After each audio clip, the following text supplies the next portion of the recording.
Yvonne? She's there. Is Yvonne supposed to be doing this? Is Yvonne supposed to be doing this? May I have your attention, please?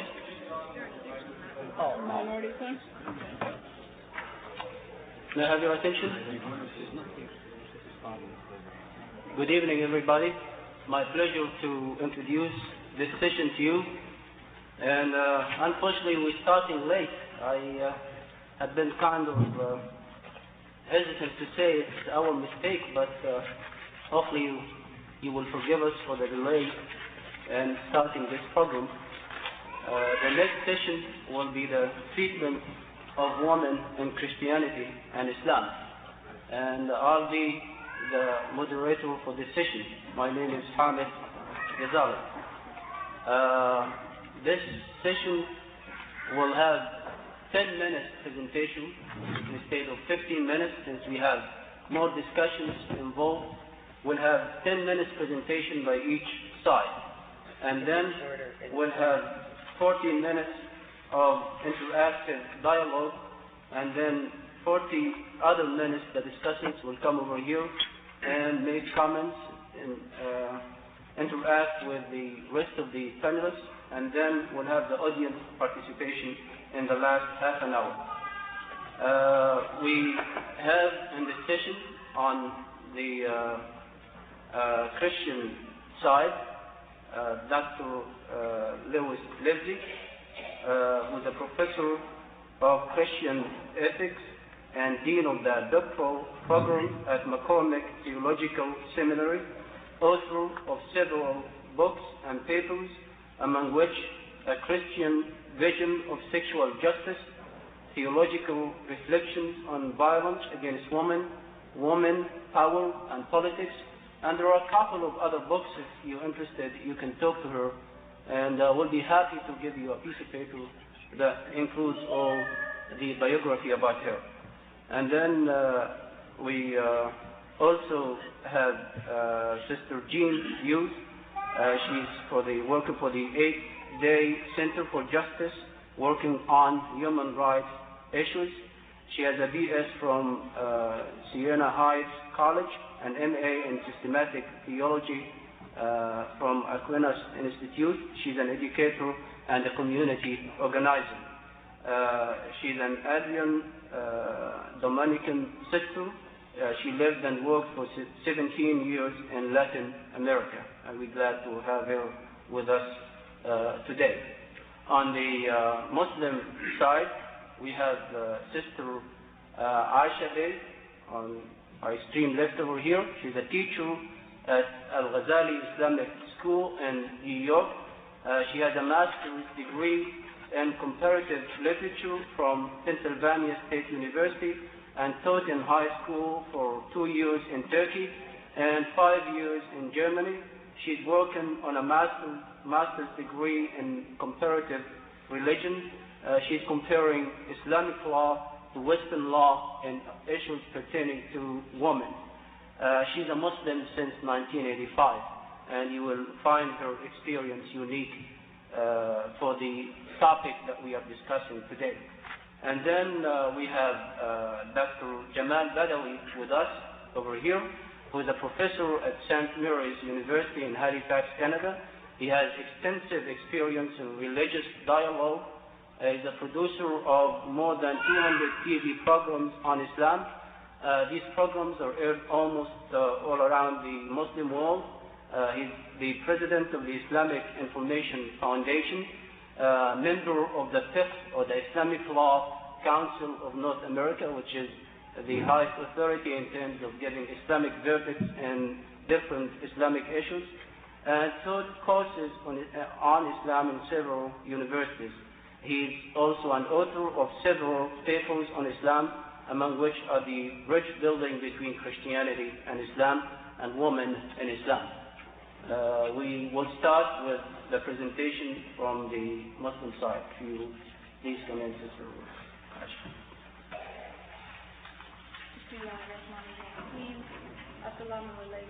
You have to speak aloud. Okay. I'll give you that one for now. That one. Keep it in there. I'll be around watching over. I don't like to stand still on the podium, so forgive me. I began to contemplate a short presentation for this particular dialogue, I was first beset with the problem of exactly what I could say in the midst of scholars whom I personally admired for quite a while and whose books and articles I have frequently read. Certainly I can't contend with their scholarly expertise nor with their ability to read and to comprehend Arabic, most especially the language of the Quran. But I do have a perspective on this particular issue of women in Islam that I'm quite sure my other distinguished colleagues don't have. At least I don't think so. I was a Christian and a secular humanist for more than 30 years before I converted. Therefore, I can speak, at least personally, about the influence of Christian thought and belief upon the life of a person raised in a very conservative Christian fundamentalist home, a home in which the literal authority of the Bible was not only believed but practiced and firmly taught. I memorized Bible verses, read church commentary, theology through most of my life. I questioned and debated heatedly with my grandfather, the church elders, my Sunday school teachers, and anyone else in earshot about my personal doubts and questions concerning God, who He was, what He was, the accuracy of the Bible, the mystery of the Trinity, and the mystery of countless other philosophies that I did not understand. I was termed a difficult child and was pronounced by my grandfather bound for hell before I was in the second grade.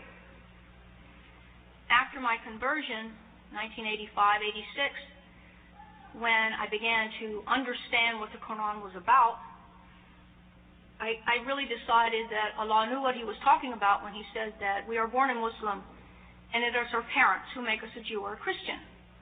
Because what Islam was able to do for me was to give a concrete foundation to many things I had thought or suspected were probably true, but nobody ever told me about. Islam answered the questions that I had and answered them in a very rational type of package. I think the most significant point to make about the rights of women in Islam is that they are God-given. They are specifically stated in very direct terms in the Holy Quran as revealed by Allah. I do not have to decide generally which church fathers to follow or who to interpret or who hated women less or which one was proven wrong later on. God has said what I can do, what I should not do, and what I'm accountable for. And I'm not accountable for anything else. So I do not carry the guilt of the world upon my shoulders. I don't need a mortal man to decide for me, to restrict me, or to liberate me. It has been done more than 1,400 years ago. Before I get specific about these rights, let me stop here momentarily and make a point very clear. And this was a point that Dr. Badawi brought up earlier this morning.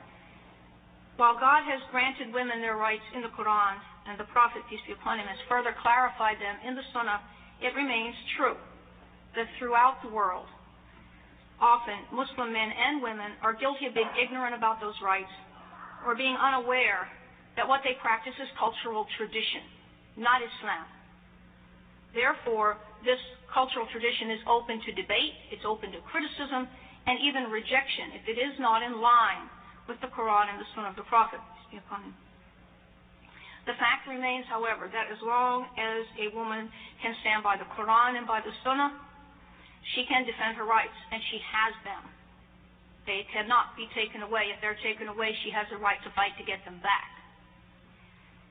In defense, however, of my Muslim brothers, I would like to point out that despite the dominant image in many parts of the Middle East of what I would call cultural paternalism, cultural patriarchy, and all of the rest, I would never conceive the possibility that any group of imams or sheikhs or other religious officials would ever convene a council, as was done in Macon in 585, to discuss whether or not we women were Homo sapiens, whether we had a soul, whether we were an inferior breed, an afterthought of God. When this council was convened, they did vote to allow women to remain Homo sapiens, although of a lesser inferior kind. I do not ever expect that that would happen in Islam. I could not conceive that men would even begin to think on those terms. Perhaps the most significant right granted to women in Islam is equality. And this equality is spiritual, physical, economic, and intellectual. Allah has revealed in Surah Ali Imran, "Never will I suffer to be lost the work of any of you, be he male or female. They are members one of another." In Surah Nisa, "If any do deeds of righteousness, be they male or female, and have faith, they will enter heaven, and not the least injustice will be done to them." In contrast to this, Christian biblical inferiority is taught from the time of creation. And I noticed that one of the panelists this morning brought up Genesis 1, that we were all created male and female in the image of God. This is Genesis 1. Genesis 2, however, tells us that woman was created after Adam had named the animals, and God decided he was alone and needed a helpmate. He was then put to sleep, and a rib was removed from him, and woman was made. Therefore, and most church fathers have interpreted, including Aquinas and Augustine, that we are a lesser. We were not created first. We were not created simultaneously. And some church fathers have followed Aristotle's original idea that woman is an imperfect form, quote, "a misbegotten male." This has not occurred in Islam. We have been created equal with equal obligations and responsibilities, the only exceptions being certain things that we are not obligated to do equally with the men, such as faithful attendance at the Jummah Friday prayers. But we are obligated to make the prayers, and we are obligated to follow all Quranic injunctions. Another right of great significance is the right to divorce. A right still argued about in many Christian denominations and still debated strongly within the Roman Catholic Church.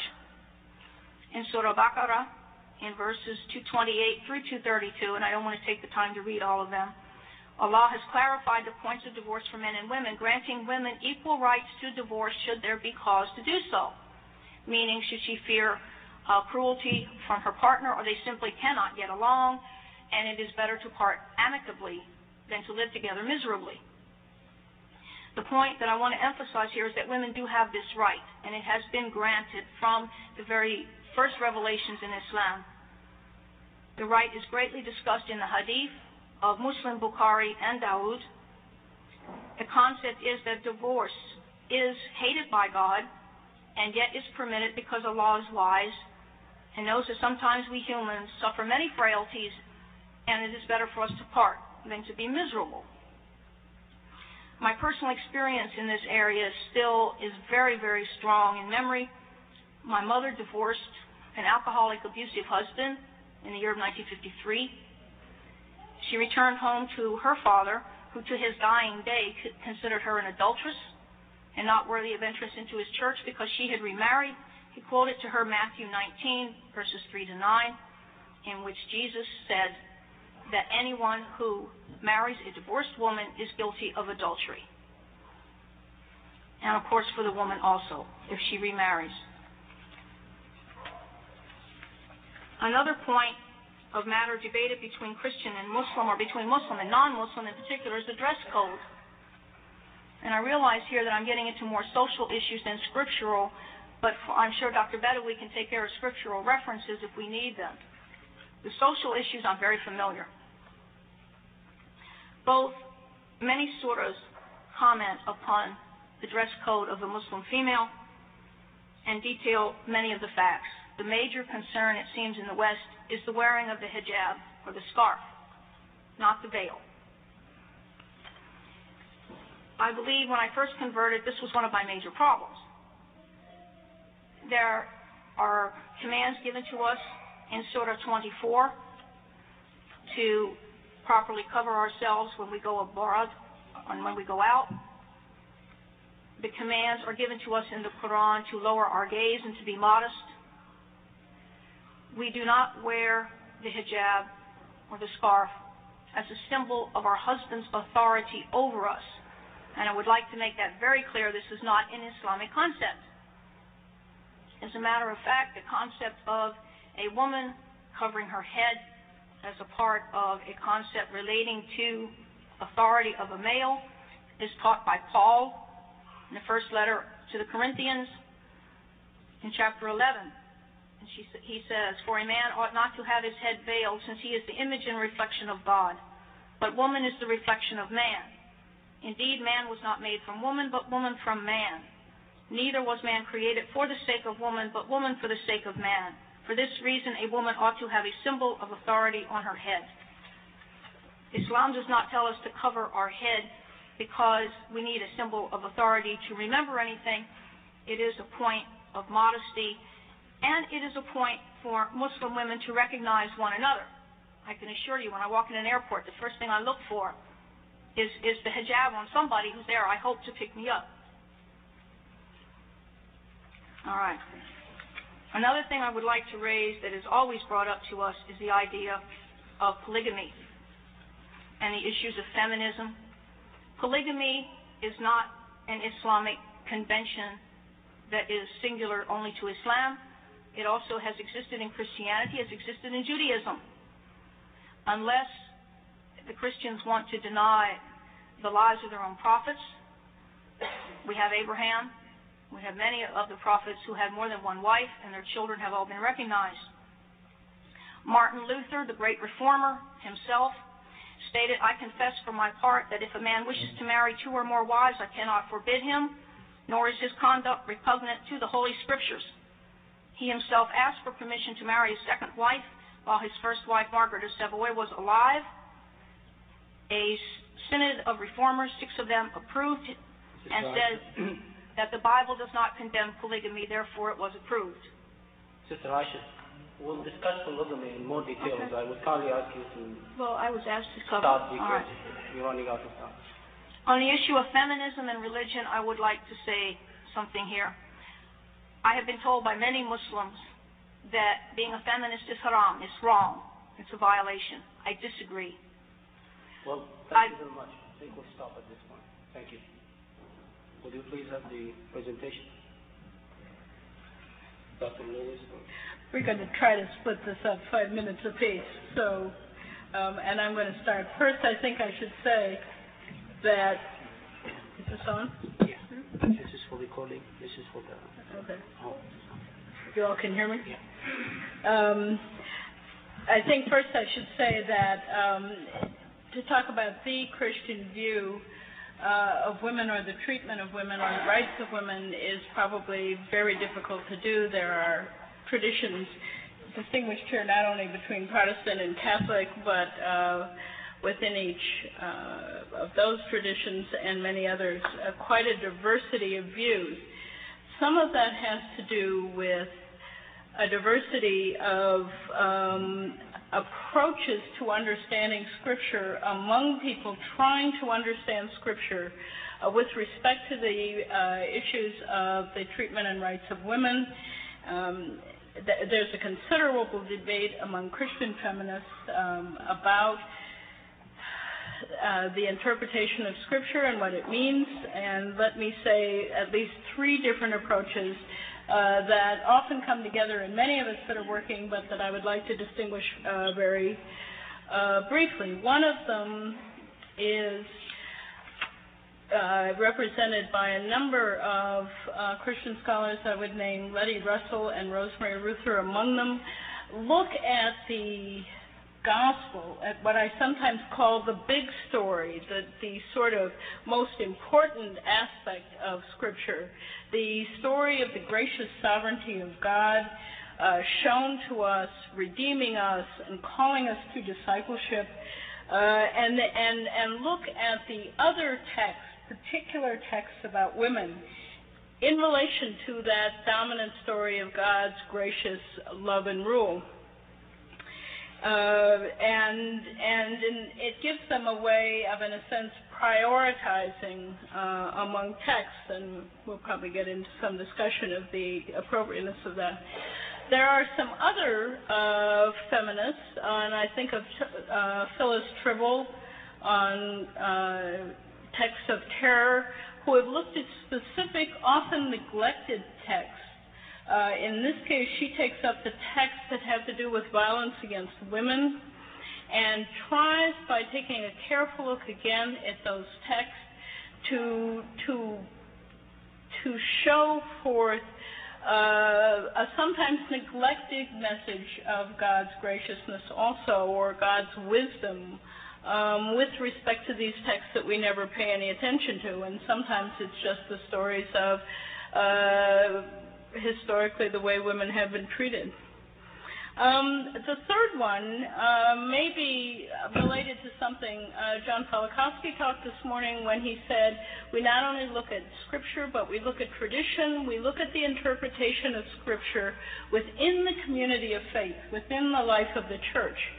A former colleague of mine, Kathy Sackenfeld, talks about authority and community. And she really takes her cues from Acts 15, which is the story of the Council of Jerusalem.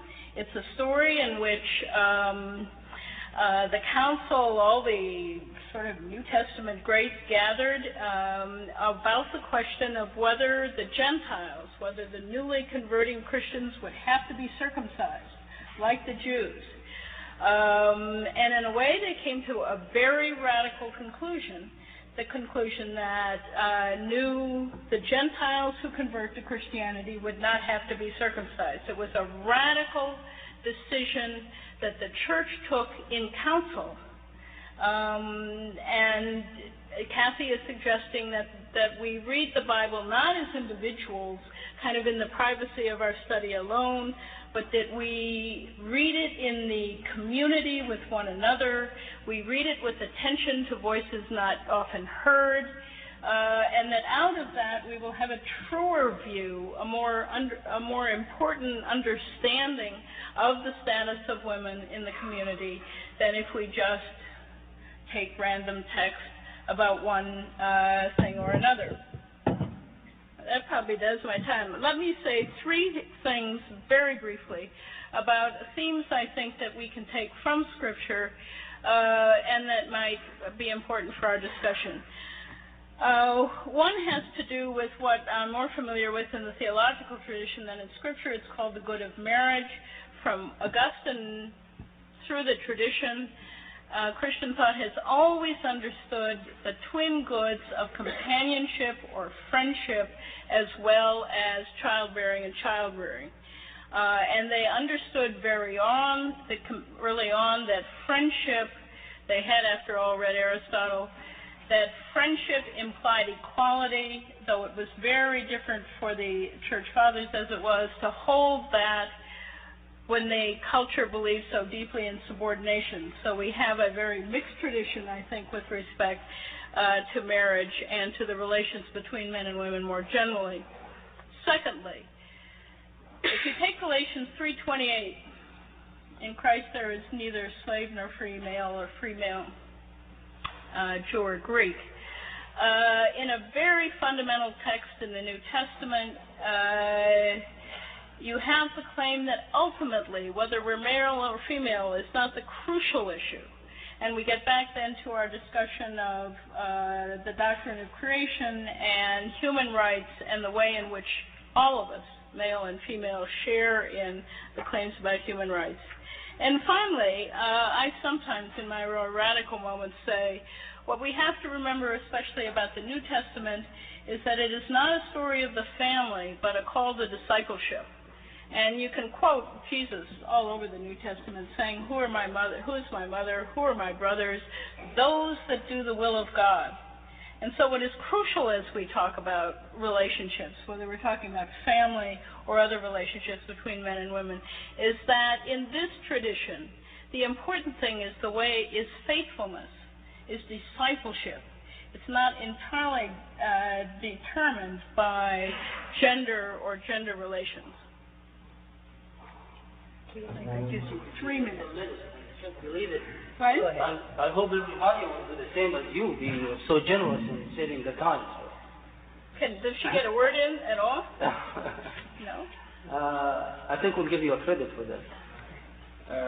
Dr. Badawi and Sister Aisha, I think we will start the first point in the discussion, which is comments and reactions to the points presented.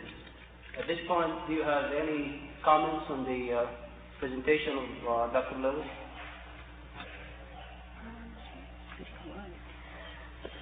I don't have a problem. I've been talking with her now for about an hour and a half. I have no problem with what she's talking about as far as reading the New Testament for voices that have not been heard. My major point has been that women throughout the world have been disregarded and denigrated for thousands of years.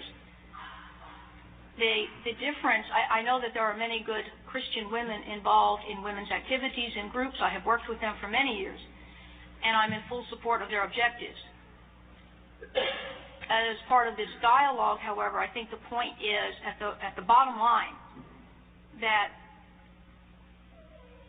in Islam, these things that Western women have had to fight for centuries, and many of the laws have not been changed until the last 8 to 10, 15 years, as regarding women's property rights, women's economic rights, security, etc., were granted by God in the Quran to women as early as the years between 615 620. By the death of the Prophet, peace be upon him, in 623, they were well established, and the Quran was compiled and written. It was there 1,400 years ago. I think this is a remarkable achievement to have had this in writing and to have it revealed and explicitly stated. It is not a matter of tradition. This is a matter of God. This is divine revelation. This is not even Sunnah. The Sunnah explains how this should work, but the revelation, these rights were given already by God. All the Prophet, peace be upon him, did was to explain how to put them into effect. This is a very different situation than with the Christian authority, in which the professor had said earlier, tradition, church teaching often supersedes or overrides revelation. This I think has caused a great deal of difficulty in the West, because this is man-made. This is man overruling what God has declared to be. Sorry to interrupt you, but we still have 2 hours, and I think I'll stop you between now and then when you exceed a certain limit of time. So please help me make your comments as short as possible. This is a dialogue, and we have to remember that. So forgive me for stopping you. I misunderstood that you had a presentation and you wanted to add something. I'm sorry. I thought like you to were already respond. done with your presentation. No. So we can, make up for what was left. That's fine. So if you have any comments or what she said, or you want to add to the presentation, you're most welcome, please. No, I'd like to respond to Sister Aisha. I think it's pretty spectacular too that Islam has had this in writing for these many years. I think one of the fundamental differences, and I came to this dialogue with the intention of learning from you and hoping that you would hear us too. I mean, there are no expectations that anybody's going to convert. I think that what is important to me is to share the struggle too, as a Christian and as a woman. And I think that yes, you have had this literature, and Christian women have not. That Christian women have been that the Jewish Testament and later on the New Testament. We understand our scriptures to have been written by communities of people to express their relationship with God. And whereas we talk about it as divine revelation, I'm beginning to feel we don't mean the same thing by those words as you do. We mean that we understand that communities have these experiences of God. Here are the Jews, this little ragtag group of people. They're not even an ethnic group. They're escaping from Egypt. They join with other nomadic tribes. They come together, and so they tell their story. But they tell their story in a cultural context. And the cultural context of the day was that women were property. The cultural context of the day, the socio-historical reality of, not of the Jews. They had kind of an egalitarian democratic process because they were all from all over, but they had come from years and years and years of patriarchal, monarchical models. And so these are the models these are the socio-historical realities of our tradition. And in these socio-historical realities, women are second-rate citizens. And this is how it is played out. So I come today to say that, whereas we have we have three things, I think, and this may be true for both of us. We have a body of conflicting literature, which you do not have. You seem to understand just exactly what God is saying at every minute of you really do, are very much clearer about God's will for you. And we are always discovering God's will for us. We are always not reinterpreting outside of a context, a theological framework, but we are always in an application kind of mode. The second thing is we have a history of tradition as it is witness and practice. And I think this is where we also differ from you. What I heard Doctor say this morning was that if people are not living fully and completely and perfectly the Islamic tradition, then you tend to say, well, that's not Islam. We tend to say, if people call themselves Christians, well, we're stuck with one another. We may not be perfect. We may have done some really seedy things like the Inquisition and the Crusades, but nevertheless, it was Christianity. So there's another point in which we explain ourselves differently. And it is in this kind of adherence, the different cultural contexts, that we have to see the struggle of women, I think. We have to understand that women have been symbolically idealized in our literature and tradition and have been made to feel guilty or unnatural for rebelling because they were not treated like full human beings. Women have been symbolically idealized in many cultural contexts for thousands of years, but indeed have not been treated as equals with the men in their society. And so for that reason, I do not see any difference between talking about the development of human rights for women or human rights for minorities or human rights for racial groups or human rights for those that are colonized by militaristic governments. It's all the same issue. It's an issue of power and control, and it's how the dominant society organizes itself to maintain that control. Thank you. Have any comments? I agree completely. I have absolutely no argument with your definition from scriptural authority. My point is that when I was raised up, and I don't know what denominations the two of you belong to, but the denomination I was raised in did not view the Bible as a history of community, as the history of a people reacting to one another and placing women within a context. I absolutely agree. That's been my basic argument, that the Bible is a history of community, and it hasn't been exactly my community. Therefore, I am not subject to that particular community's way of looking at things as a woman. I agree completely. However, my grandfather would have me in hell and burning forever for saying such a thing, because to him the Bible was from cover to cover, from the very first letter to the last letter of Revelation, divine revelation, authority, every comma, period, for all 60 versions of it, absolutely accurate. And therefore there was, you were bound by that. I have no problem with more ecumenical view, none whatsoever. In fact, I think you're right, completely. It, however, is not the opinion of about 50 million Christian right now. Okay, thank you. Okay, well, I think we have a few. I'm sure you have lots to say, no doubt, especially after certain things that are said and so on. But I'd like to stay on the main issue. We're not discussing is the Bible God's word or is the Quran God's word. So I would kindly ask you to stick to the topic, though this has some relevance to what we're discussing.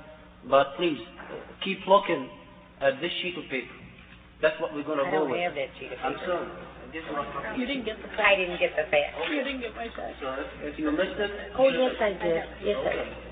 that's what we're going for. Cute. So Dr. Lewis, you can. You want us to work down the topics? Yes. All right. the equality with men and divorce as a right. Okay. Let me talk about equality with men. What I was trying to suggest in my rush through from Augustine to whatever is that I do think the Christian tradition is ambivalent. I do think it understood from the very beginning two things. It's very interesting to read these guys because, in fact, they come out on the side of subordination. But they know better. And so, because they've got Genesis to deal with. And there are two things about even Genesis 2. I mean, they know that humanity, male and female, is created in the image of God. Period. And there's that egalitarian thread, and they can't quite get away with it. Now, when you get to the popular literature, they abandon it entirely, but that's another story. The other thing about it is the business of Adam's rib. You're right, Aisha. The Church Fathers dwelt on that discussion of woman from Adam's rib at a level beyond belief. But what they came out was that what the rib tells you, there's this wonderful passage, and I was trying to find it, and I can't remember which of the characters. So, John, you might be able to help me on this, or someone else. There's a wonderful passage in which someone is going on and on about why the rib, and the outcome of that is that so that woman is neither the head nor the foot of man, but walks side by side. And it's a wonderful phrase. It does not settle the issue for the tradition. You're right. By and large, the tradition is subordinationist, and one of the real, from my point of view, from some issues that we share a concern about, one of the real negative aspects of that is that in the tradition, as issues of sexual and family violence become an issue, the justification for violence against women within the family is I was disciplining her for her insubordination. So that comes home to roost for us in some very negative ways down the tradition. So, but I do think the other thing, the other tradition stands, and then there's this discussion we had this morning about the principle and the behavior. Thank you. Dr. Jamal. I just have one brief comment on the concept of equality. Because I'm sure some of you might say, in what sense did Islam equate men and women when the share of inheritance of women is in most cases, though not all, by the way, in most cases is half that of man? I know that nobody raised it, but let me raise it also just to clarify and remove any doubt about it. See, I'd like to think in terms of equity rather than the word equality, because sometimes equality might convey a meaning of superficial equality in each and every item. For example, you could have a number of currencies in your pocket that adds up to the equivalent of 1,000 US dollars. I could have exactly the same value, but different currencies. In the matter of inheritance, you find that unlike the predominant system in the West today, for example, Islam has given women an additional financial securities and rights that it did not give to men. For example, during engagement, she's on the receiving side. At the time of marriage, she receives the marital gift, which is of course open. There is no minimum or maximum, but normally it tends to be consistent with the person's financial status. If she had any property prior to marriage, it remains entirely hers, and she's not responsible to spend a penny, even on her own food, clothing, housing, and all her needs. Fourthly, if she earns income after marriage, either from her previous property or from work with the mutual understanding with the husband, she is entitled to keep the entire additional income exclusively for her financial security. If she gets divorced, she is guaranteed full support during the waiting period, which could extend up to 9 months if she's pregnant. The child support is guaranteed. So in one way, you could say that there are so many items where Islamic Sharia has given women much more financial security, more rights than men. So when that is balanced to some degree in the shares of inheritance, then I hope that we understand what we mean by the concept of equity, that it refers more to the equality, not in each and every simple item, but the totality of rights, privilege, and responsibilities that are quite balanced, if not even to say it's tilted even more towards financial security for the woman. I just wanted to just comment on what we mean by equality. Thank you. Can I comment on that? Okay, go ahead, please. Again, I'm impressed. How could I not be? I think one of my concerns, and it's a concern out of my own tradition, is that many of those kinds of things that happen in the West, I don't begin to understand how that all came about for you. But when that comes about in the West, it has overtones of inability to survive. It has overtones of women being unable in the society to be full part of the society and therefore must be protected. I do things with women who ask their husbands permission to go someplace. And they will say to me, well, it's not really permission. I mean, it's a custom. We just say, may I go to such and such may I go to such and such a thing. But he never has to ask it. And the woman always feels, and this is how inbred this is and how ingrained this is, the woman always feels that it's a sign of his care over her that he is giving her these permissions, or that he takes care of her financially, or all this other business that we're talking about. When we talk about equity, and I appreciate that, I like that word, it's very difficult to explain to men what we mean by equity, because sexism and kind of the patriarchal model is so ingrained in all of our societies that you don't have a clue unless you have been a minority person. And if you have been a minority person in some relationship, then try to make the transference of learning. Try to apply to women the experience you have had as a minority. It's not so much that what's written down or handed over, it's the treatment. It's the understanding of full value. It's when people don't talk to you louder because they think you don't understand them. Thank you. I just have a brief comment on that, if I may. Yeah, I'm usually quick. I think there's a common notion that seems to be in the West, that perhaps missed the point as seen by Muslims. From the people I talk to, they seem to be a sort of notion that if the wife is supported by the husband, that this is a sort of paternalism, that she has to be dependent upon him as if he's giving her charity by supporting her, and that only if she works and earns money she would have her dignity. This is not the way at all that a Muslim looks at it, because as Sharia, which is coming from Allah, from divine source, has already made it an incumbent and duty on man to look after the financial support of the family. It becomes not a charity to the wife to support her, it becomes a sacred duty. It does not mean that the wife who's staying at home is idle, as again many Westerners might think. On the contrary, Islam views the role of male and female as complementary roles, not just competing roles for supremacy, because supremacy is only for Allah Himself. So the complementarity of these roles, if it requires, for example, that when the children are small and the mother needs them most and the father takes care of all the financial needs of the family, is not doing a charity, he's doing his duty, and is enabling his wife to be as a female, to make the best of her femaleness also, being a good mother to the children. And finally, on the question of treatment, you put your finger on the right point also, because that's something that both in the Quran and the teaching of the Prophet has been very much emphasized. Just to quote a couple, when he said, the best of you is the best to his family, and I am the best of you to my family. He says, it is only the generous in character who is good to women, and it's only the wicked who insults them.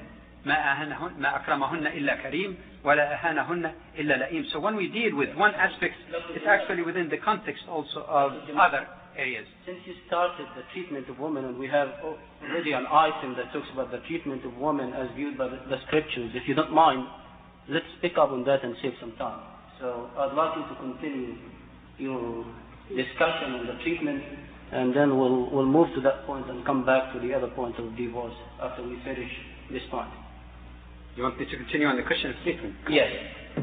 One very quick way of look at it in a very simple way is to look at as to how women are to be treated as daughters, wives, mothers, and sisters in faith in general. As children or as daughters, the Prophet was very clear that one should not discriminate between his children. In one hadith actually he says, وَلَمْ يُؤْثِرْ وَلَدَهُ عَلَيْهِ. If one had two daughters, did not favor his son, specifically pointed on her, God will enter him into paradise. In one hadith he said that if one has two daughters, he did not bury them alive like the ignorant pre-Islamic Arabs did some. He did not insult her and raised her kindly and properly, that he and I will come in paradise like this. And he pointed with his fingers. The Prophet showed that in his own behavior. Whenever Fatima, his daughter, came, he stood up, kissed her, and let her sit in his place, and she reciprocated the same.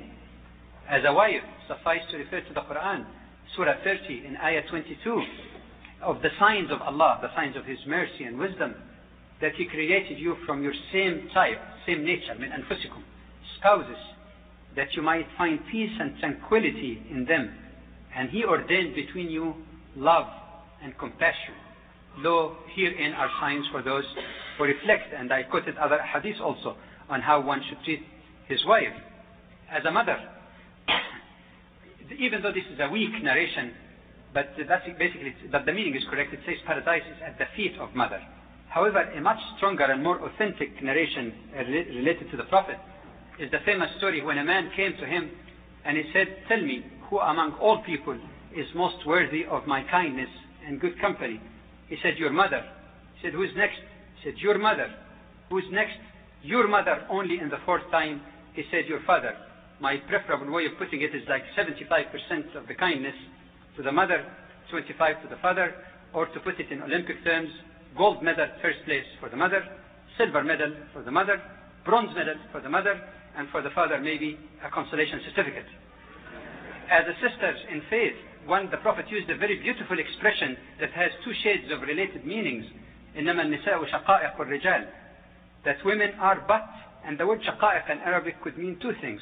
The other half, that means they are the half of the society, or shaqaiq also means sisters, but the sisters of men.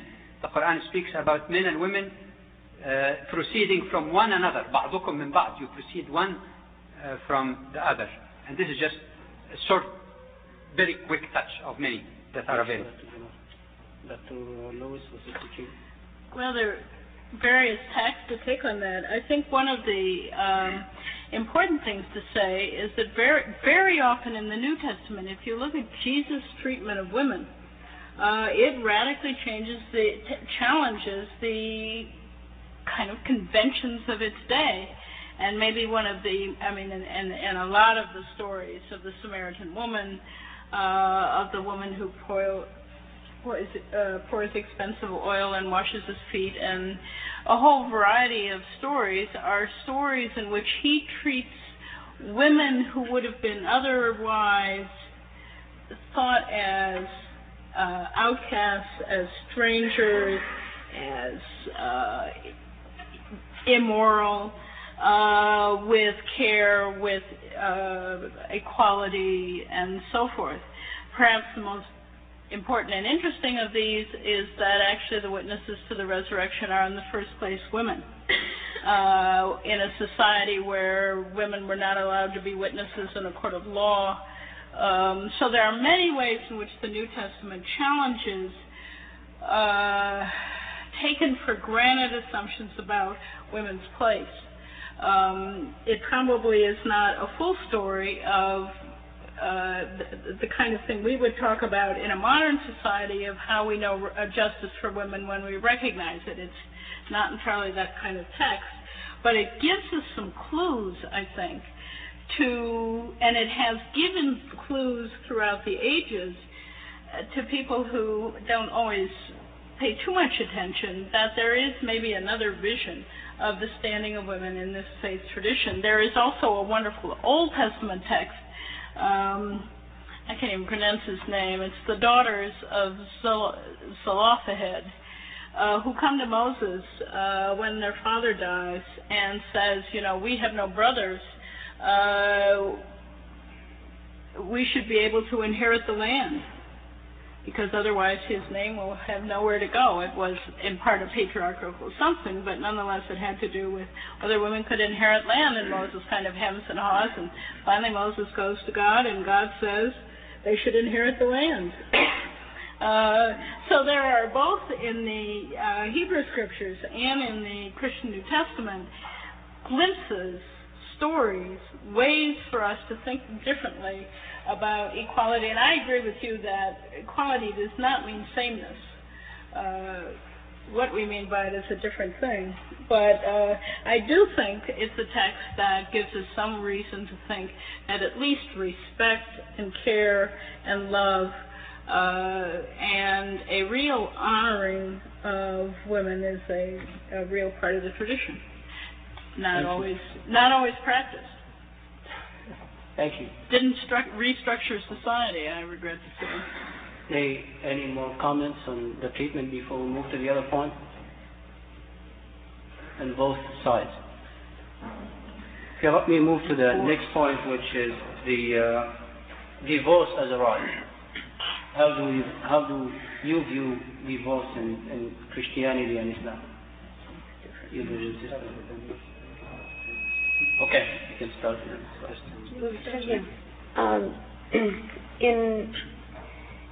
My understanding is that at present, in many of the Protestant traditions, divorce is understood as acceptable. The Roman Catholic Church, of which I am a member, of course, no divorce. And it arose probably with good intentions, again, caring for women, realizing that women were, if they were put aside by their husbands in primitive societies, then they were simply put aside by their husbands and needed to be cared for, and very often could not go back to their father's house. And so the legislation, so to speak, arose to protect women who at that time did not have any way to protect themselves. Roman Catholics are very, very, very difficult for us to change anything. So it probably within the next 300 or 400 years, the dialogue will end. In practice, however, and in counseling sessions at this point, there is a recognition that the coming together, and this stems from Scripture and stems from early tradition, that in the tradition, marriage is established for mutuality and for the procreation of children. We have been heavy on the procreation of children side, but in fact, of late, in the last 20 years, we have talked seriously about the mutuality. And in light of that, there are many instances in which couples are counseled toward separation and divorce simply because they will not be able to realize their full potential. But in the legal sense, in the Roman Catholic Church, it is not acceptable. And I just want to say one other thing about that. It brings us to the idea of what the faith traditions mean to us. For us as Christians, the tradition is not once and for all institutionalized. I think what we see it as a prophetic mission, and I think we try to see our traditions as prophetic missions in the world that take on a life and whatever. But it is not, there certainly are no bases in Scripture, either in the Jewish Scriptures or in the Christian Scriptures, for women being able to initiate some kind of separation, even though it is a difficult situation. Thank you. Just a quick remark on the matter of divorce. Again, a matter of methodology first. And by the way, when we make this comparison, we should not be unfair to one faith or the other. And to say it humbly, but hopefully in good spirit also. You see, when one reads the New Testament, I don't think it is as comprehensive as the Quran. It's definitely in the Quran and the numerous tradition of the Prophet. There is much more detailed information about the structure of family law that is not parallel to the Bible. So one cannot really say, all right, but you don't have that. And that's why in the case of Islam, really, in the Quran itself, as well as the second primary source of Islam and Hadith, you find enough information really to make a basic statement about the approach to divorce. Number one, that divorce is the least desirable thing. It is only like an inevitable evil. That's understandable.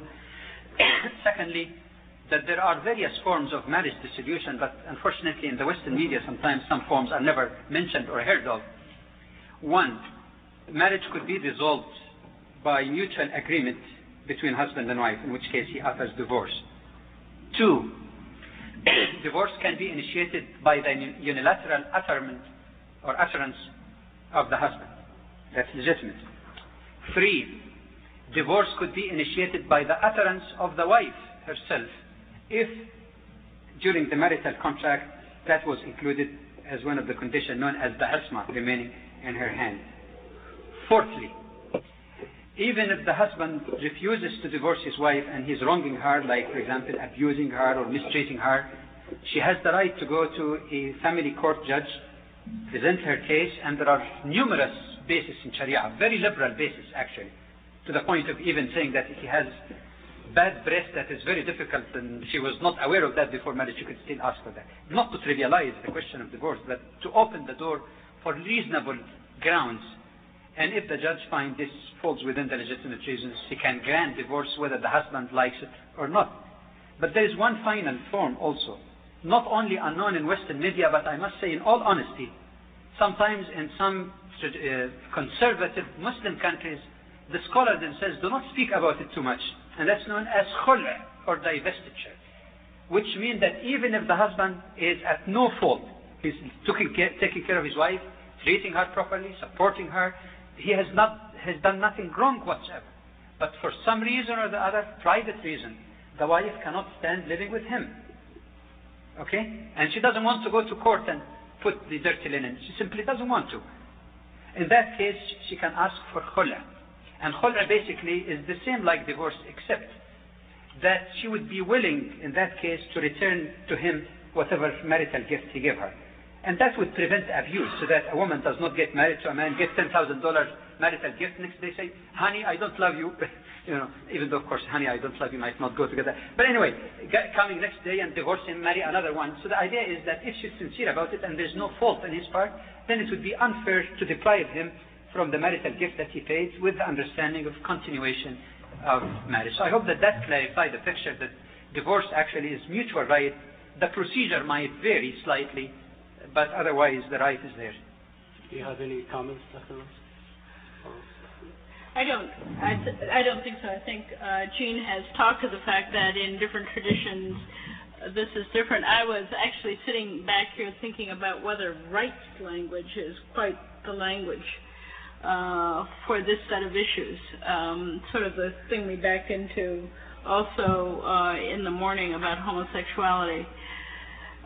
It is, of course, the fact that in many Protestant traditions, it is at least, it's legitimate, it is within Christian faith to divorce in certain kinds of situations.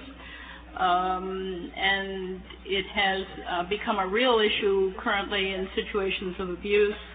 In many Protestant traditions, it is still not considered appropriate to the faith. That is, they will, all those Bible-citing, more conservative traditions will cite the biblical injunctions against divorce as a way of saying, no, it's not a right, or at least it's not a Christian right. So. Okay, I have a suggestion from Dr. Jamal to move to the point of the dress code. So, if you would like to talk about it. No, I mean, I suggested that because Sister Aisha wishes to address that since I talked before. I don't want to monopolize. So, go ahead, please.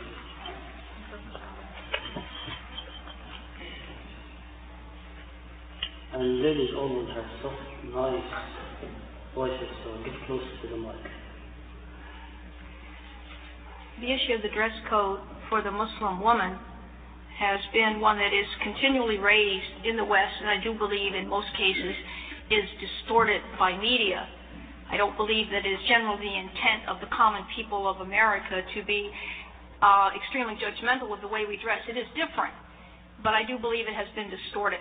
It tells us in the Quran, in Surah 24, Surah Al-Nur, and say to the believing women that they should lower their gaze and guard their modesty, that they should not display their beauty and ornaments except what must ordinarily appear thereof, that they should draw their veils over their bosoms and not display their beauty except to their husbands and fathers. And it goes on with the list of people to whom she can take the hijab off and be in the presence. I would like to point out, however, that in the ayat immediately in front of this one, Allah has also commanded that men, likewise, lower their gaze and guard their modesty and guard their purity. There is some controversy, even in Islam, between the scholars about the issue of what must ordinarily appear, but there are a number of hadith. In one, and it is declared as weak, however there are others, but in one very popular one, when Asma appeared in the presence of the Prophet, peace be upon him, she was in some kind of a transparent, is the translation I got, or some kind of light clothing, and he pointed to her and said that nothing should be seen of her except this and this, and he pointed to his face and hands. This has been taken as one of the basic concepts, that women should cover everything except the face and the hands that would normally appear if you were working or going out the door or whatever. Your hands normally are visible, and your face, of course, is visible. In Surah 33, the Revelation says, "Tell thy wives and daughters and believing women that they should cast their outer garments over their persons when abroad, that they should be known and not molested."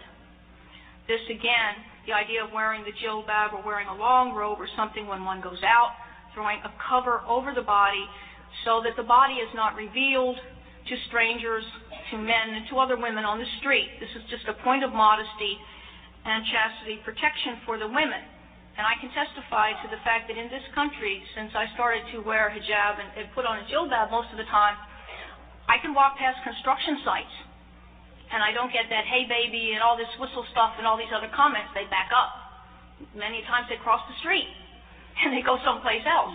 So there is a distancing that is immediately apparent. They don't violate the personal space, even on buses and subways.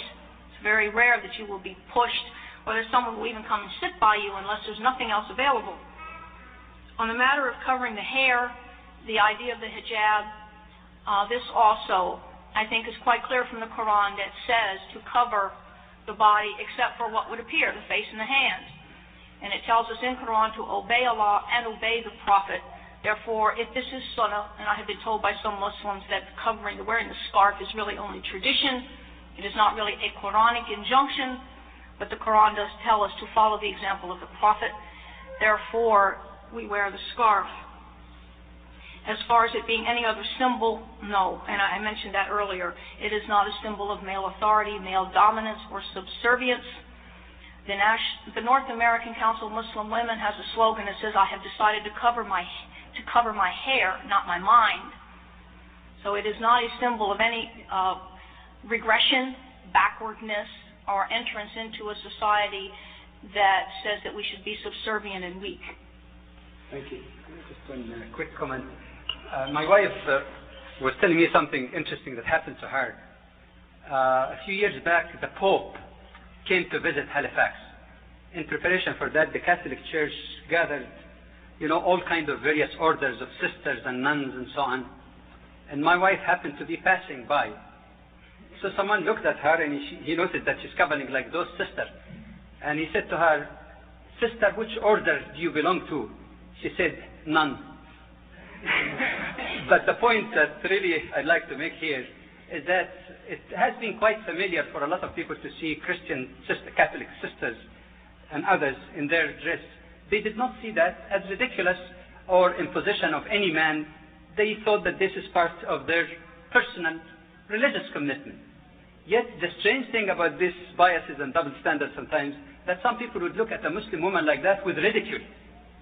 Again, thinking automatically because of the media that she's doing that because some male imposed that on her or because it relates to symbol of authority or whatnot, not as a religious individual commitment on the part of the woman herself.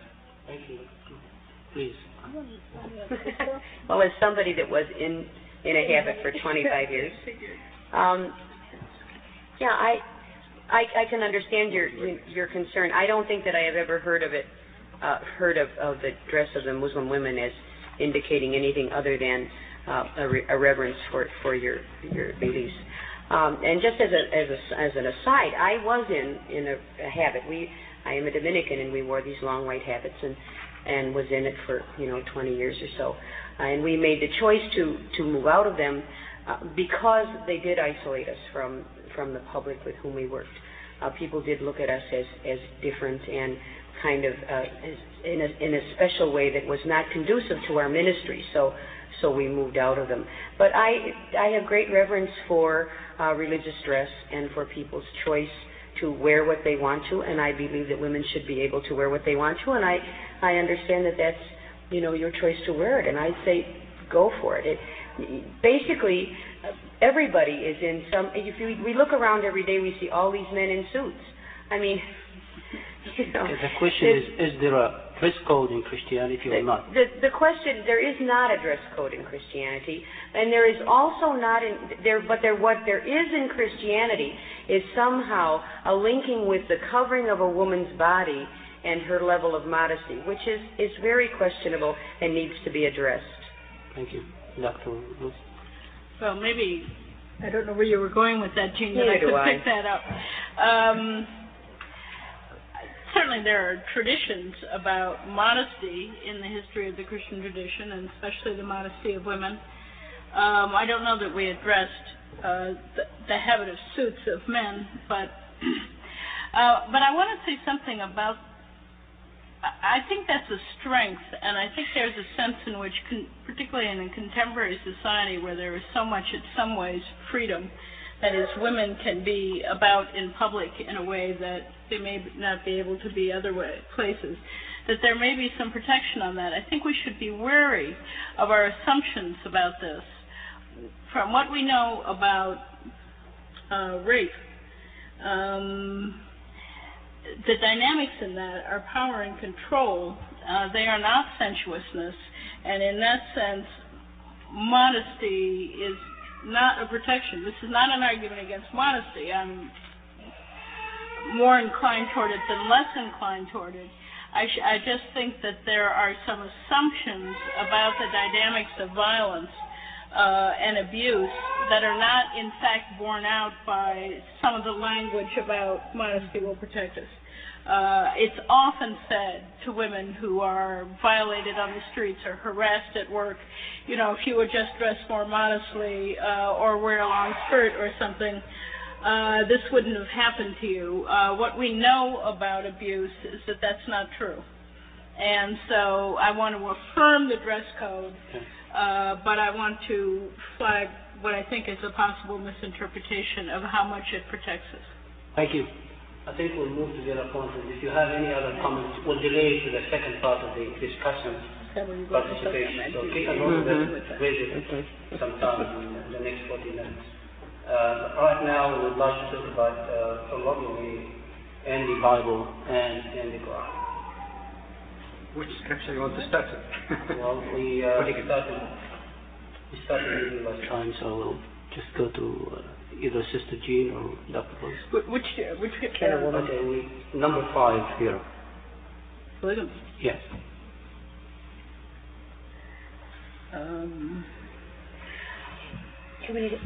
Polygamy, again, this is another one of those things where everything is not written. There are Christian traditions, there are Catholic parishes in Africa and in Asia where polygamy is the rule of the day, simply because that is the cultural milieu in which the people live, and it is the survival mode for the tribe or the community. So, however, here in the United States, polygamy is not recognized as legitimate for Christians or other people. But again, I have to emphasize that it has more to do with the cultural milieu and the way the community and the society is organized than with specific religious teaching. Thank you. 5 basic points. 1 is the question, did Islam invent polygamy? Because again, and by the way, the correct word is polygyny, not polygamy, just for correction. Anyway, the answer to that is obviously no, and I refer you to work of one of the most prominent sociologists, anthropologists, that's Edward Westermark, in his 2-volume work, History of Human Marriage. in which he describes how polygyny was practiced in many nations and religions, including among Jews and Christians. That's a long story, but he documents all that. That's no problem. So that's the point that I'd like to emphasize, even though it sounds simple, but it's not simplistic, because typically in the West, polygamy or polygyny and Islam is one and the same. And the moment somebody asks you, what's your name? Muhammad. Your religion? Islam. Third question, how many wives do you have? This seems to be the pattern of thinking. Another point that needs to be dispelled also, that polygamy is something that really goes with Islam. And I must clarify that in terms of the commands of Sharia, it is not an order. It is not a command on the Muslim. There is no indication, even any conclusive text that shows that it is even desirable. Its classification in the scale of 5 points in Islamic law, what you should do, should not do, is the mubah, permissible. Thirdly, the same Quran, there's only one ayah actually that deals with this. In the same surah where this occurred, it says that if you fear that you will not be just and fair between your wives, then marry only one. And then later on it says you will never be totally, fair if you have more than one wife.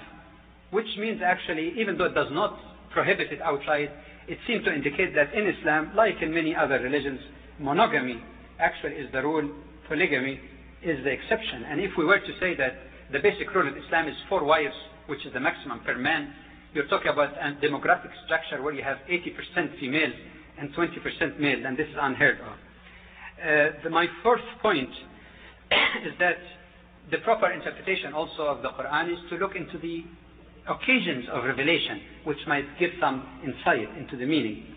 And this verse in the Quran that dealt with marriage of up to 4 actually was revealed after the battle of Uhud, in which scores of Muslims, dozens of Muslims were martyred, leaving behind their wives, the widows, and their children, the orphan children who needed some help and support. So that perhaps might shed some light. And the Prophet himself took the lead in marrying some of the women who were just about his age or older, people in the 50s like Salama, with 5 orphan children.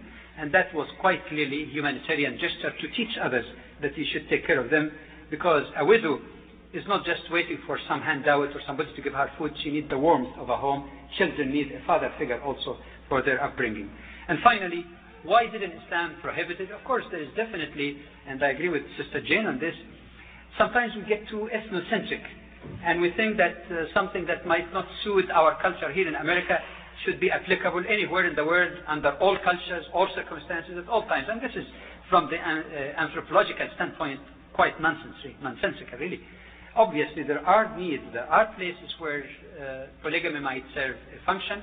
And even today, in the 20th century, and give one example of Afghanistan, 1.5 million people were martyred or killed during the Russian invasion. Some women and children, yes, many, but the great majority are men. What to do with this great imbalance in a small nation between the number of men and women? What to do with the widows? What to do with young girls also are reaching the age of puberty and are looking for marriage? And what to do with the orphans? Obviously, in that case, a Muslim should not approach it by way of apology or anything. Actually, it's positive. It is a much more humane and moral solution to many problems in different places in different times. Thank you, Dr. Jamal. Do you have any comments? They took more time, so yeah. You still have some credit if you want to. I think that. I think okay. That discussion is very helpful. Okay, then let's talk about the last point on this part, which is, can a woman be a feminist and religious at the same time? Maybe for the benefit of the audience, we define first, Sister Aisha, define first what you mean by feminist and then go into the question. All right. As a point of personal preference, my opinions and references to this, I am most directing to the Muslim members of this audience more than to the sisters who I already know basically we have an agreement about this. Feminism, the term a feminist, let's define it first. It denotes a concept of equality for women, whether in their home, the workplace, or on the street while going grocery shopping. This is not a radical viewpoint. This is simple equity and equality. To me, In Islam, one can be a feminist and a religious, spiritual person at one and the same time. There is no violence of conflict. If we look in the early days of Islam, we have thousands of women, literally at least 2,500 women at a conservative estimate, who transmitted the deen of Islam and who taught, were extremely brilliant, were noted as legal scholars, jurists, and poets. Salama, who often stood up to the very opinionated Omar, repeatedly is a prime example of such a woman. Aisha literally fought with the Caliph, Ali, when she felt that he was wrong. She debated legal points. One of the greatest transmitters of hadith in the early days of Islam. The lady named Yaqub once stood up when she heard a legal point explained by Abdullah ibn Masud and told him, I have read the entire Quran and have not found your explanation anywhere in it. And she didn't back down from her opinion. We have the teacher, Sayyida Nafisa, the granddaughter of Hassan, who taught Imam al-Shafi. Even Omar, who was never noted as a champion of women's rights, appointed Shafa bin Abdullah as the inspector of the market in Medina. If he had had any concerns that it was not permitted for women to be working outside the home, or especially in marketplace of all places where she would be in constant daily contact with men, and I'm sure Omar would never have appointed her to such a position. Muhammad al-Ghazali, the modern scholar of Islam, has called this exclusion of women in Islam, and I quote from his article, the rise of Badawi fiqh. This is not Islamic. While I'm not going to sit here and argue about Bedouins, I do support his general statement that for women who transmitted and taught 1/4 of the deen of Islam, it is a pathetic shame that women are not accepted as scholars today. You rarely see Islamic women giving conferences and teaching in economics and in other fields where they have every right to be prominent. I believe our confusion about this lies in terms of equality of rights and equal identity. In the West, we do have some confusion with this. I personally went through this problem. We are not identical to men, nor do most feminists that I've ever met want to be a man. However, we have confused the identity with equality in the West because of the nature of the fight. If men set the criteria, and they set it as economic independence, aggressiveness, the ability to climb that corporate ladder no matter what, then that criteria is set for us women, and that's what we have to do to get ahead. This, in many cases, violates the nature of women, which I do believe is different from men. We do tend to be generally more interpersonally skilled, more collaborative. We like more participation with others than men do. But in many cases, in this country in particular, we've had to violate some of that nature in order to advance. If you're in a power struggle, and this is a power struggle in the West, then you have to fight with whatever criteria the people in charge have given you. This is not true in Islam. And I do believe we have a very prime example of how to be a good woman and a good feminist at the same time. Thank you. Please.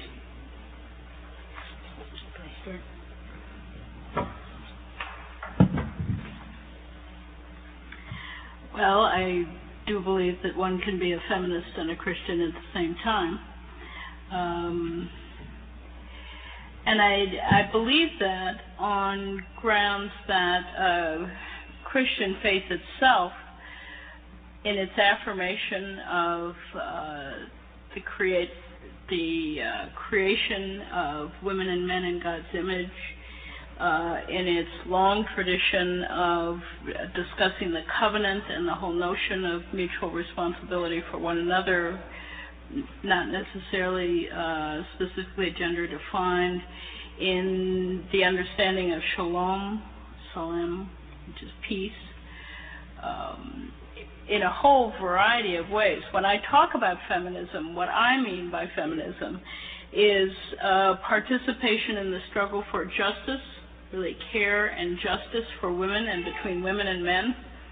And I think there are grounds in the Christian faith for participation in that struggle. As with everything else, feminists themselves argue about how we know feminism when we see it, or how we know justice and care for women and between women and men when we see it, and some of the issues around equality, whether it means sameness, whether it means something else. I mean, these are all matters still under discussion, so I don't think we've got the matter settled, and we certainly don't have the struggle won. But I do believe that, at least certainly for me, the feminism that I try to articulate is really deeply rooted in my faith and my understandings of God's call and God's creation of what it means to be human in the presence of God. Thank you. Sister Jean, since you didn't have a chance to be consulted on what's on this piece of paper in front of you, would you like to add any point? Well, I like the last one a lot. Can a woman be a feminist and a religious? I very strongly believe that a religious woman must be a feminist, as well as must be anti-racist and anti-colonial and anti-militaristic. What I believe about God is that God transcends all of human life, and knowing God is something that will be a process of a lifetime, and that human communities must develop in their understandings and their relationships in order to know more about God. And the only way that happens is to break down barriers of power and control. I do not believe that real feminists are in competition with men. I think that what we are attempting to do is even out the playing field. And I think that if one believes that it is God's will that we become whatever in the end, then one has to commit to those kinds of struggles. So it's not a question of can one. To me, it's a question of how does one do it and do it faithfully. Thank you. We'll move to the next part of the program, which is the discussant's participation in the program. And may I invite Dr. John Pawlakowski and Dr. Ivan Haddad to come over here. Imam Shakir. And we're supposed to have Sister Nancy Ali, but I assume she's not here. So Dr. Morsi, is he around? I'm so grateful. Somebody call for Dr. Morsi. He went out.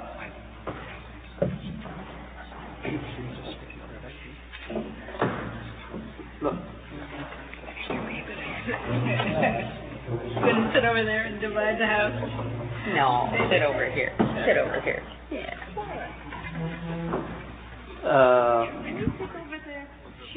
Most welcome. If you want to shift to our side, you're welcome.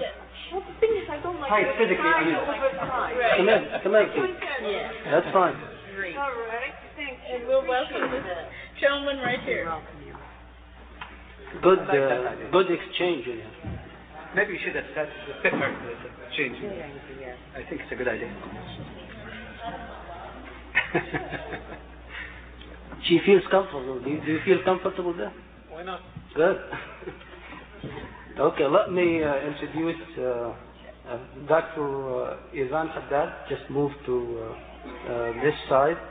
Dr. Ivan Haddad is Professor of Islamic History at the University of Massachusetts. Acted as the President of the Middle East Studies Association from 1985 to 1990, and President of New England region of American Academy of Religion from 1985 to 1990. She is the author of several books on Islam, among which are the Islamic Values in the United States, Woman, Religion, and Social Change, and 6. There are also a couple of other books that are not mentioned over here, also Islam in America. I'm sure you will find her books very informative and very educational.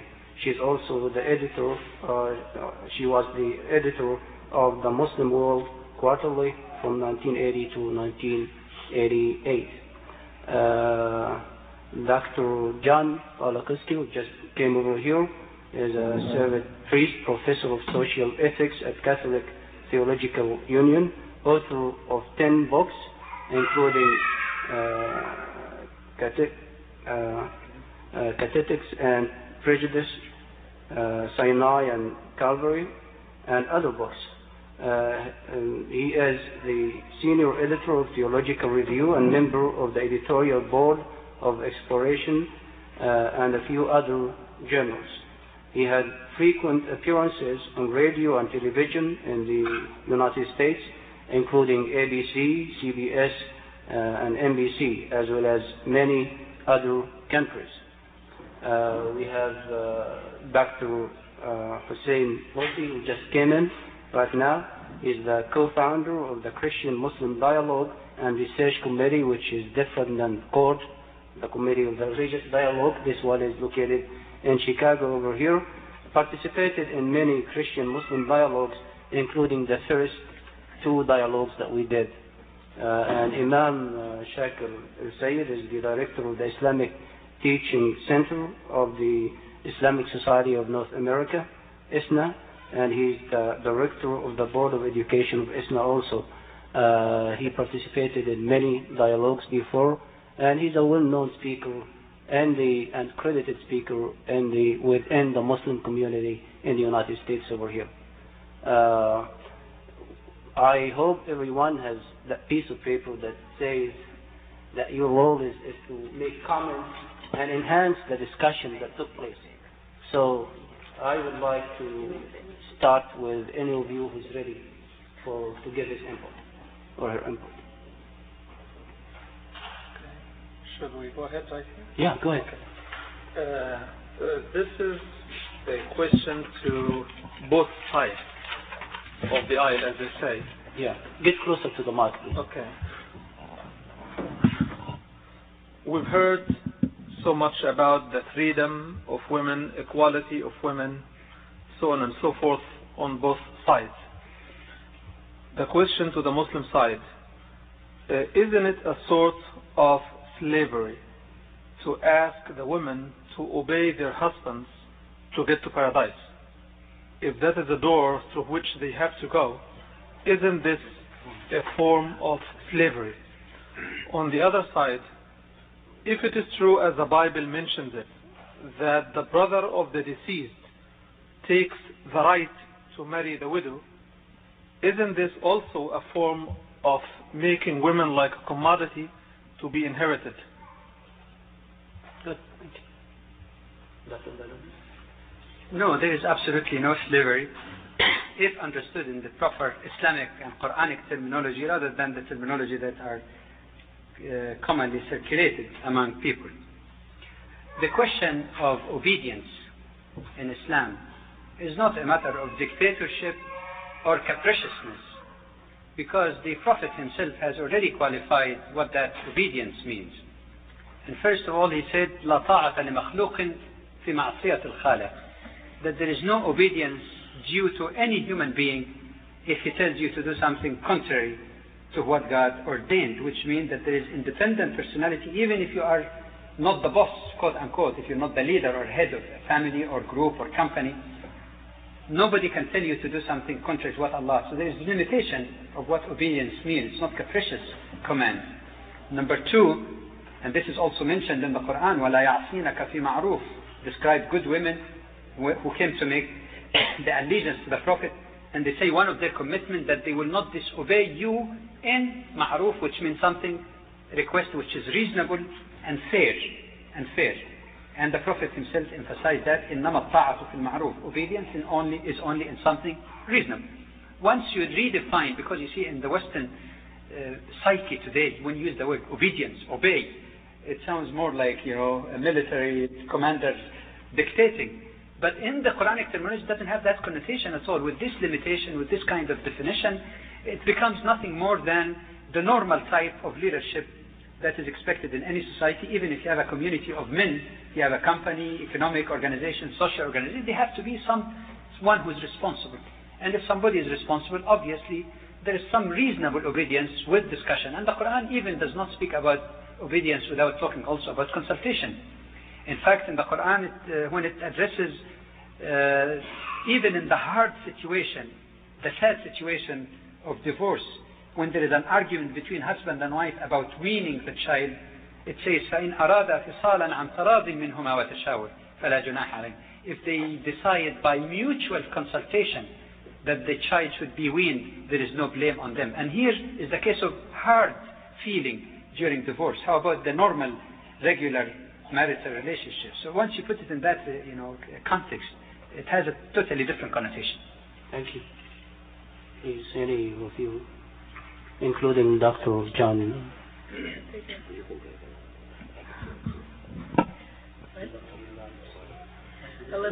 Let me start.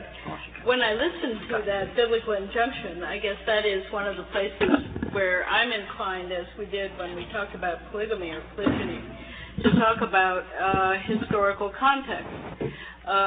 In a community and in a time when women really could not be single and self-sufficient, you might say it was a provision made. I think we don't know whether, and it's possible to think of contexts of this sort, which would have involved mutual consent. But I think we may need mainly to look at that text in a context where a woman had to be in a family context. And this was one of many provisions. I think a lot of the polygamy discussion, and indeed even the place where it's taking place in Africa today, is really in the context of the Christian missionaries which refused. I mean, if a man was married, polygamous, and became a Christian, he had to abandon all his wives, or all but one of his wives, who then just sort of wandered desolate in the cities, ending up in prostitution and violated in a variety of ways. Well, I think this was a context in which this made provision for the care and safety. I think that perhaps the situation has changed in this day, and we would not be bound by it in the same way. Okay. You still have the floor, so go ahead. Go ahead. Follow up. As far as marrying the brother of the deceased, you offer some explanation. How about condemning the woman if she remarries as committing adultery? I don't do that. No, I'm not saying you. I'm saying the... Does the tradition condemn a woman who remarries? Yes. Many Christian traditions do not condemn a woman who remarries. Okay. I think some do. I think an increasing number of the mainline traditions, even my own that doesn't formally approve divorce from a theological point of view, will no longer condemn a person in the same way. It's true that even 20 years ago, a person was viewed pretty much as an outcast, but would no longer condemn the person. In fact, in a way, it's not even accurate to say that there's no divorce in Catholicism. What there really isn't is remarriage. Yeah. Because what you do have, and even that is not totally accurate, and I'll say that from first of all, many times, as I think you said, sister, the people are advised to separate and seek a civil divorce because it's considered that their marriage just is not going to work. What they're not allowed to do in that case is remarry. However, there has been an increasing use of something called the annulment process in Catholicism, which many people don't like, many couples don't like, because it seems to imply that they never had a real marriage or a relationship in the first place. But in that case, they are certainly free to remarry if they get a church annulment, which also involves a civil divorce, because most nations don't recognize annulments in the same way. So you go through a process of it. Okay, please, Dr. Hussein, I'd like you to talk on the mic first. I watched something one time in 2020 about a lady in Wisconsin, after she'd been married for 20 years and had 6 kids. She went to the church and got the marriage annulled. That's right. So that declared her Christian to be better. I mean, where is the religious wisdom in that? There isn't. It's a technical thing, but no, there isn't, and that's why it's not the best way to confront this. It's getting around the law. It's getting around the law. But in actual fact, a lot of people have used it. So I just point this out. In fact, there was a very popular book that was selling not in religious bookstores, but in most of the so-called secular bookstores by a layperson who was a canon lawyer on how to get, the title of it was How to Get an Annulment, and it was a big seller. They were featuring at some of the secular bookstores. Thank you. Remember that we have to raise as much points as we can. We don't want to get trapped into one point and spend all the time on that point.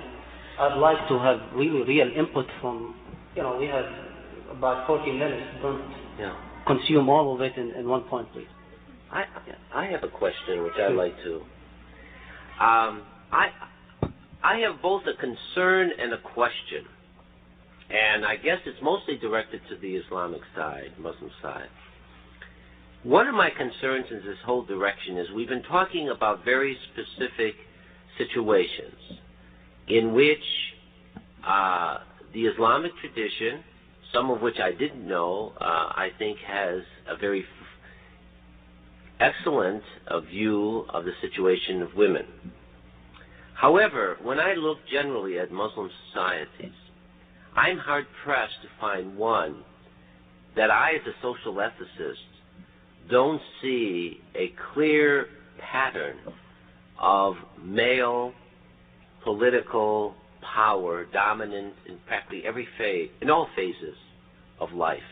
Now, I think you began to allude to that a bit in talking now.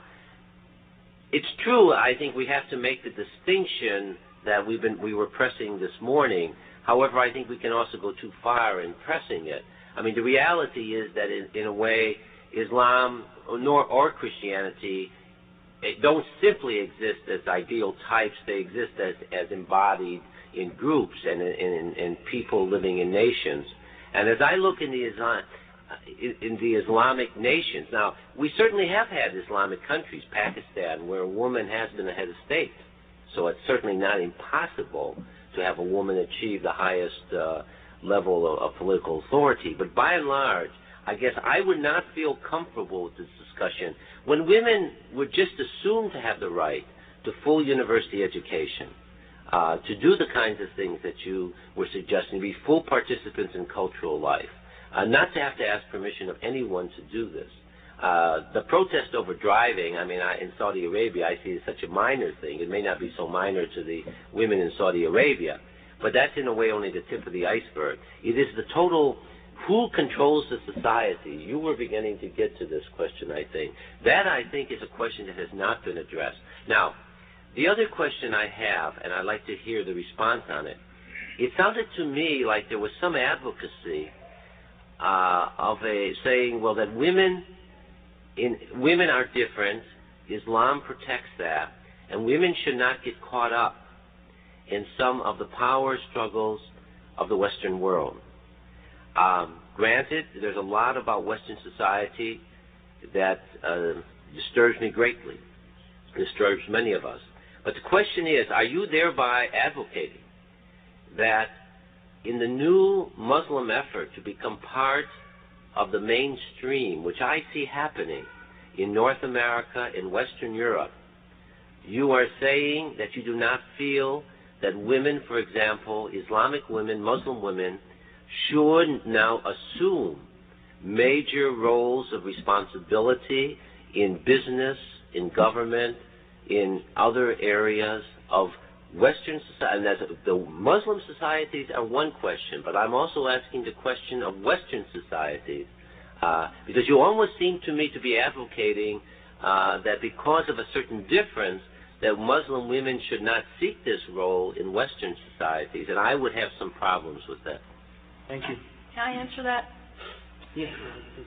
I don't believe that anything I said women should not be involved in the power struggle.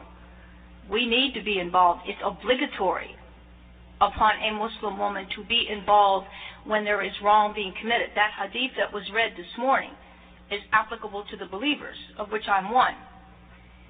However, what I am saying is very difficult for us to deal with, it's difficult for Western women also, is the fact that in getting into this struggle, which is severely difficult. It is a power struggle against a patriarchy as well as a very dominant male society, is the fact that Islam commands us. We may go out and work. We are encouraged to contribute to the ummah. We have an obligation to contribute, as particularly women like me whose children are grown. We have an obligation to get out there and to struggle. But we cannot throw off Islam in order to go into that struggle. The struggle has to change, has to adapt to Islamic principle, to the fact that I am equal, I have every right to go and work. If I want to be an engineer and go to work and I have a full office staff of men to deal with, then inshallah I will deal with them. But I will deal with them as a Muslim woman. And to demand of a Muslim that we change either our dress, or that I can't have a job because my head is covered, or I can't have a job because I wear a longer dress, that is something that the West is going to have to adjust to as we come into the struggle. So far, we are being pushed aside on many issues of dress.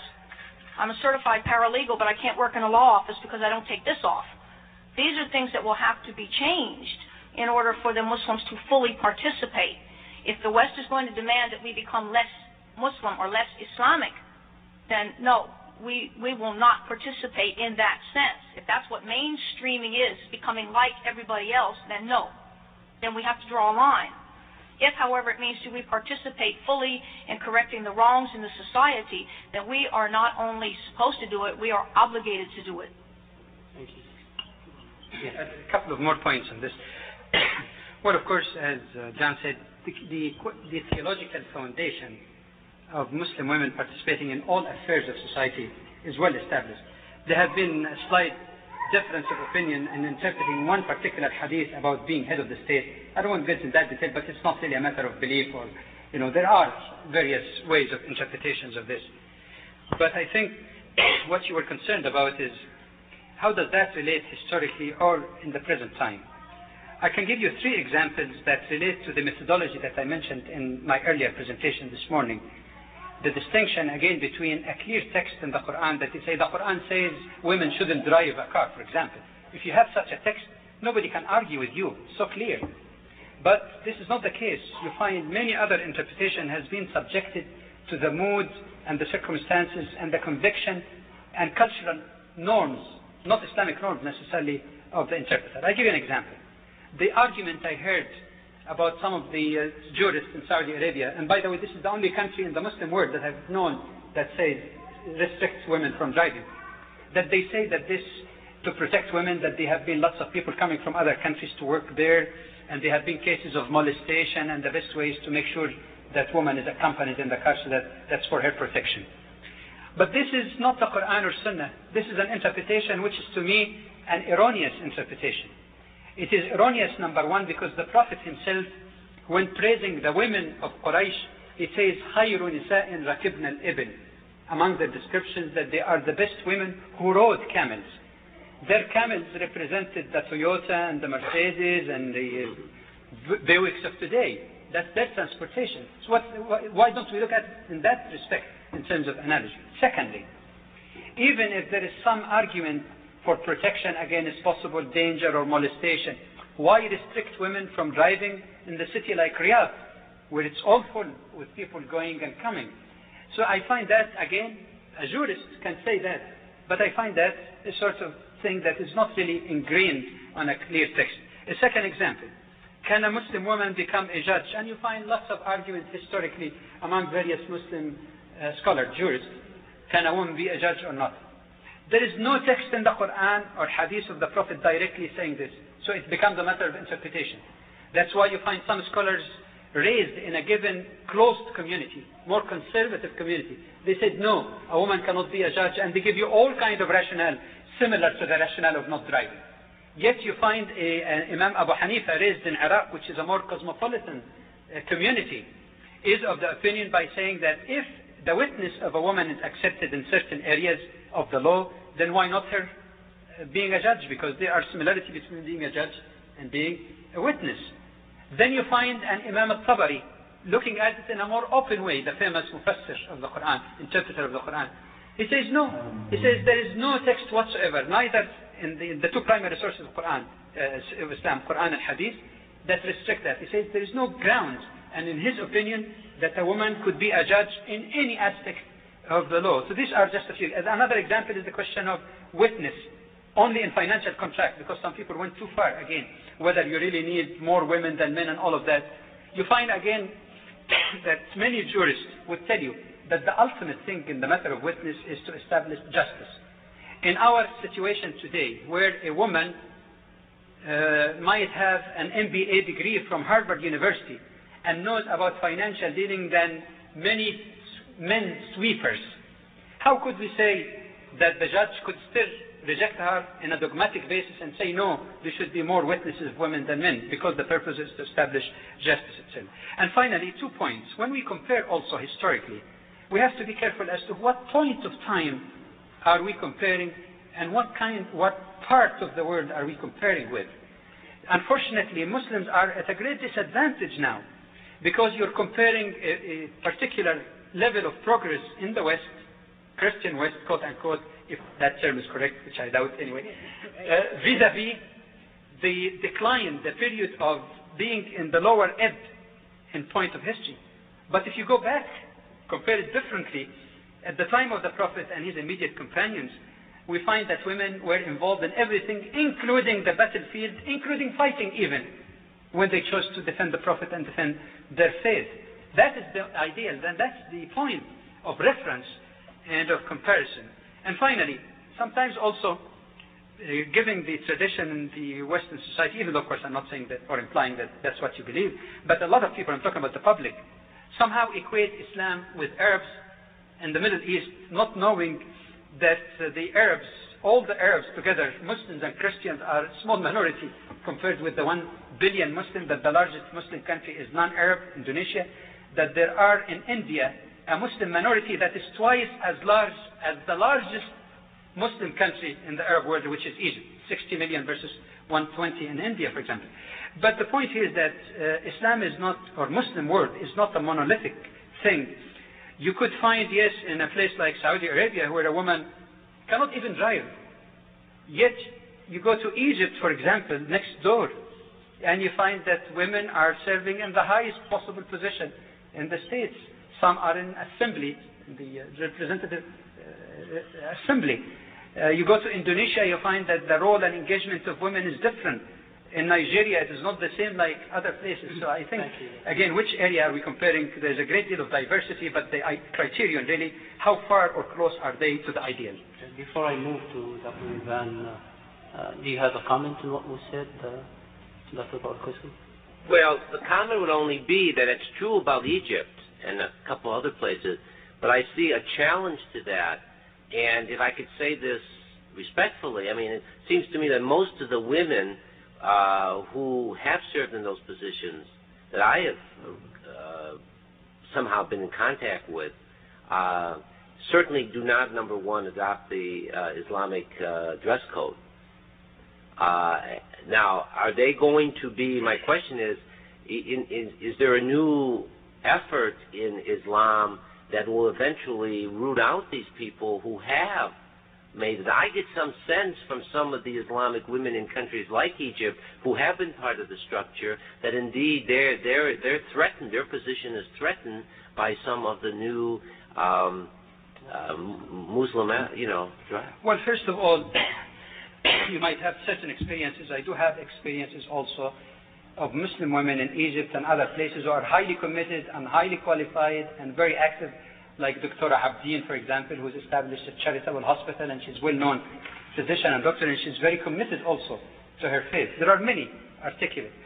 The other thing about the dress code, I think it would be a mistake in my view to totally evaluate the commitment of the Muslim woman only in terms of the dress code. There is no question, if you look at it from the other side, that a Muslim woman who practices her faith was deeply committed, and in addition to that, she carried that also in terms of even her dress code. Obviously, she shows relatively more commitment. But it doesn't mean that others are to be weeded out or not to be considered committed. In my own experience traveling across the world in many places, I have met many Muslim sisters in one convention who are not in Islamic code. I come 2 years later, like Australia, I find them, they are in dress code. It means that the faith was there in their heart. The commitment was there, but maybe the pressures of the way they were raised, the society and where they were living. So I would not evaluate a Muslim woman entirely on one issue like dress. Thank you. You forgive me. Okay, we'll move to Dr. Ivan and then to Dr. Musi.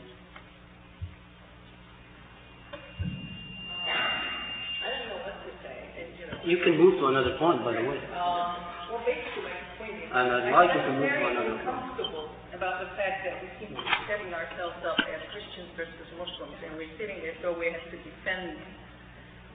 Nobody's I'm not accusing anybody of anything, but it seems to me that there are some issues facing women, both Christian and Muslim, both here and overseas. And if we could talk about some way in which together we can work together to help with these problems, rather than sit here and defend. I mean, I'm not qualified to sit here and defend the faith according to the Baptists or some other very conservative Christian. What you have here is a group of very liberal Christians, and all of us sort of have a theology which is very open and accepting, and I don't want to be cast into a position where I have to sit and defend anything.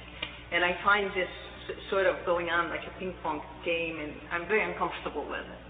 And I was wondering whether we can do something more positive, rather than sit here and try and defend. I don't know. What were you going to talk about? Could we name some common issues? Ivan, could we name some common issues? Well, come on. Why don't you come up with some issues that are common issues, rather than sort of... Yes. I think part of the problem, and I know that for a fact for us Muslims, that we are the one that is always subject to the media and the stereotyping in the media. Whenever you hear about Muslims in the media or Muslim women, I can produce for you volumes upon volumes from newspapers that speak about women in the veil and how they are suppressed and how they are subjected and how they are abused and how they are taken in slavery. And so part of that probably the sensitivity, I would say on my part as a Muslim, I do not speak for other Muslims, is the fact that what I see plastered in the media all the time about Islam and the deliberate, what I consider it as an intentional or unintentional, I don't know which one, campaign to smear the Muslims all the time politically, theologically, and socially. So do not be surprised that the Muslims are kind of like trying not only to explain their point of view, but also explain the inadequacies in the Christian faith also in regard to these issues. Yeah, well, I thoroughly understand what you're saying. I mean, I agree with you. I go around always talking about the demonization of Islam, the kind of press that Islam has been having. On the other hand, I can quote you books and magazine articles which also talk about Christian women, about Christianity and the West in just as derogatory. And the thing is that I think we have to get off this name calling. Yeah, I mean, I've got access to a lot of literature which talks about Christianity as horrible religion. I don't identify with any of the women that are depicted there as Christian women. I don't. I mean, I have no idea what they're talking about. I'm not a slut. I don't sleep with every man I find. And yet, all this literature talk about Christian women as being these loose women, and this is what Christianity has done, and the West is a corrupt society. And it seems to me that if we stand here and sort of defend these accusations, you're preaching to the converted. Look around. Is there some way we can move beyond, you are like this, I am like that, no, we are better, you are good. This is all I want. May I throw a common ground that we definitely share that may bring some different discussion. Let us agree to the reality that neither the West, nor the East, nor the Middle East is based on Islam or Christianity. It is all based on secularism. Absolutely. So I take no offense. That helps a lot. Yeah. I take no offense if somebody says women in Egypt or anywhere else do this or don't do that. It doesn't really matter to me. But still, I believe that the format of discussion here was to clarify what the basic tenets and teachings of each religion say about women, about human rights, about the dealing of minorities. And I believe that from time to time you cannot escape the reality that you must live through as soon as you leave this hall. So people are between telling what they have learned from the book and talking about what they have to deal with in the street. We are caught in between. We are part and parcel of what is going on around us. So I believe that it should not take us long to identify with each other on what is common and what is different, but yet we should not be feeling any kind of bad feeling, let me say, if we discuss the realities as they are and try to judge those realities according to the teachings of Islam, Christianity, or any religion for that matter. I believe that the purpose of religious awareness is to bring God into not only the classroom, but every room that man goes to get in. So what I'm saying is, let us not say reality is irrelevant, and let us talk about books, and let us not say books are irrelevant, let us accept realities. We have to address both with a reasonable way. With your fine, permission. as long as we don't say Christian side, yeah. Muslim side. That's the part that's been getting I think we are in it together, and let's not put each other against each other. I think we have only 7 minutes left, so let us not talk about the philosophy of the dialogue itself. I think your point is well understood. Let us get into the points themselves and discuss one of them in the light of what you Should I ask a question? Why don't I let them answer Dr. first? Lewis talk first? Okay, go ahead. To what question? I was really going to propose that we take it, since Aisha and I have talked a lot about abuse. Figure out which one of these. About abuse, perhaps abuse within families or against women, as an issue that we're both concerned about. And one of the things that I think we could do is, taking that issue, ask what resources in both faiths do we have to stand against it. It's not, and I do think we also have practices which haven't been very good about standing against it. And that may be true in both, and I don't know that. My guess is we do have resources of both faiths to stand against abuse. And that maybe, is that the kind of thing you're talking about, Ivan? That we could then talk about what would be a shared... Rather you say, we say. No, we're not like this. Yeah, that what we have is a shared commitment to stand against injustice of this ilk that would have tremendous potential, I think, probably in cultures around the world, which, if not shaped by us, are at least informed by us in some ways. Could we do that? Is that the kind of thing you're talking about? This was me. If you were willing, I would love that. Just, It's my whole life, even. I don't mean to change the agenda for me. I'm just, all I'm saying... Well, this part of the agenda is... We left that part of the agenda open so that you direct it the way you feel best for all the people here. So that was well intended to leave it open. Can I read an issue? May I just listen to Sister Aisha? She was going to say something and then we'll move to... I wanted to comment on something Sister Jean brought up, which I think is an important point. She said for the women that we have to be not only pro-women but anti-racist, anti-colonialist, etc. And I believe this is a major point that we can all come together. And what the gentleman was saying earlier about many Muslim women in positions of authority or whatever in the Middle East do not cover and don't wear the full Islamic dress, I think a lot of this is related to colonialism and to the idea of the equation that Islam is backward, has restricted the progress and technological status of the Middle East. It has taken the blame for that, as many traditional faiths do when it comes to progress and technology. So therefore, there has been an idea, that to throw off all of the Islamic dress is to be, quote, more progressive. Eventually, for many women, inshallah, this changes. It took me years to cover my head. I did not do it. It was uncomfortable. I couldn't get a job, had all kinds of problems. So we have this issue here with women, the struggle overall I don't care if you're a Hindu, a Buddhist, or whatever. The struggle is against a colonialist system, a patriarchal or paternal system. Neither one of being on a pedestal is no great shakes either. As one feminist once said, a pedestal is a very tiny place, and it's a very hard fall when you fall off of the pedestal.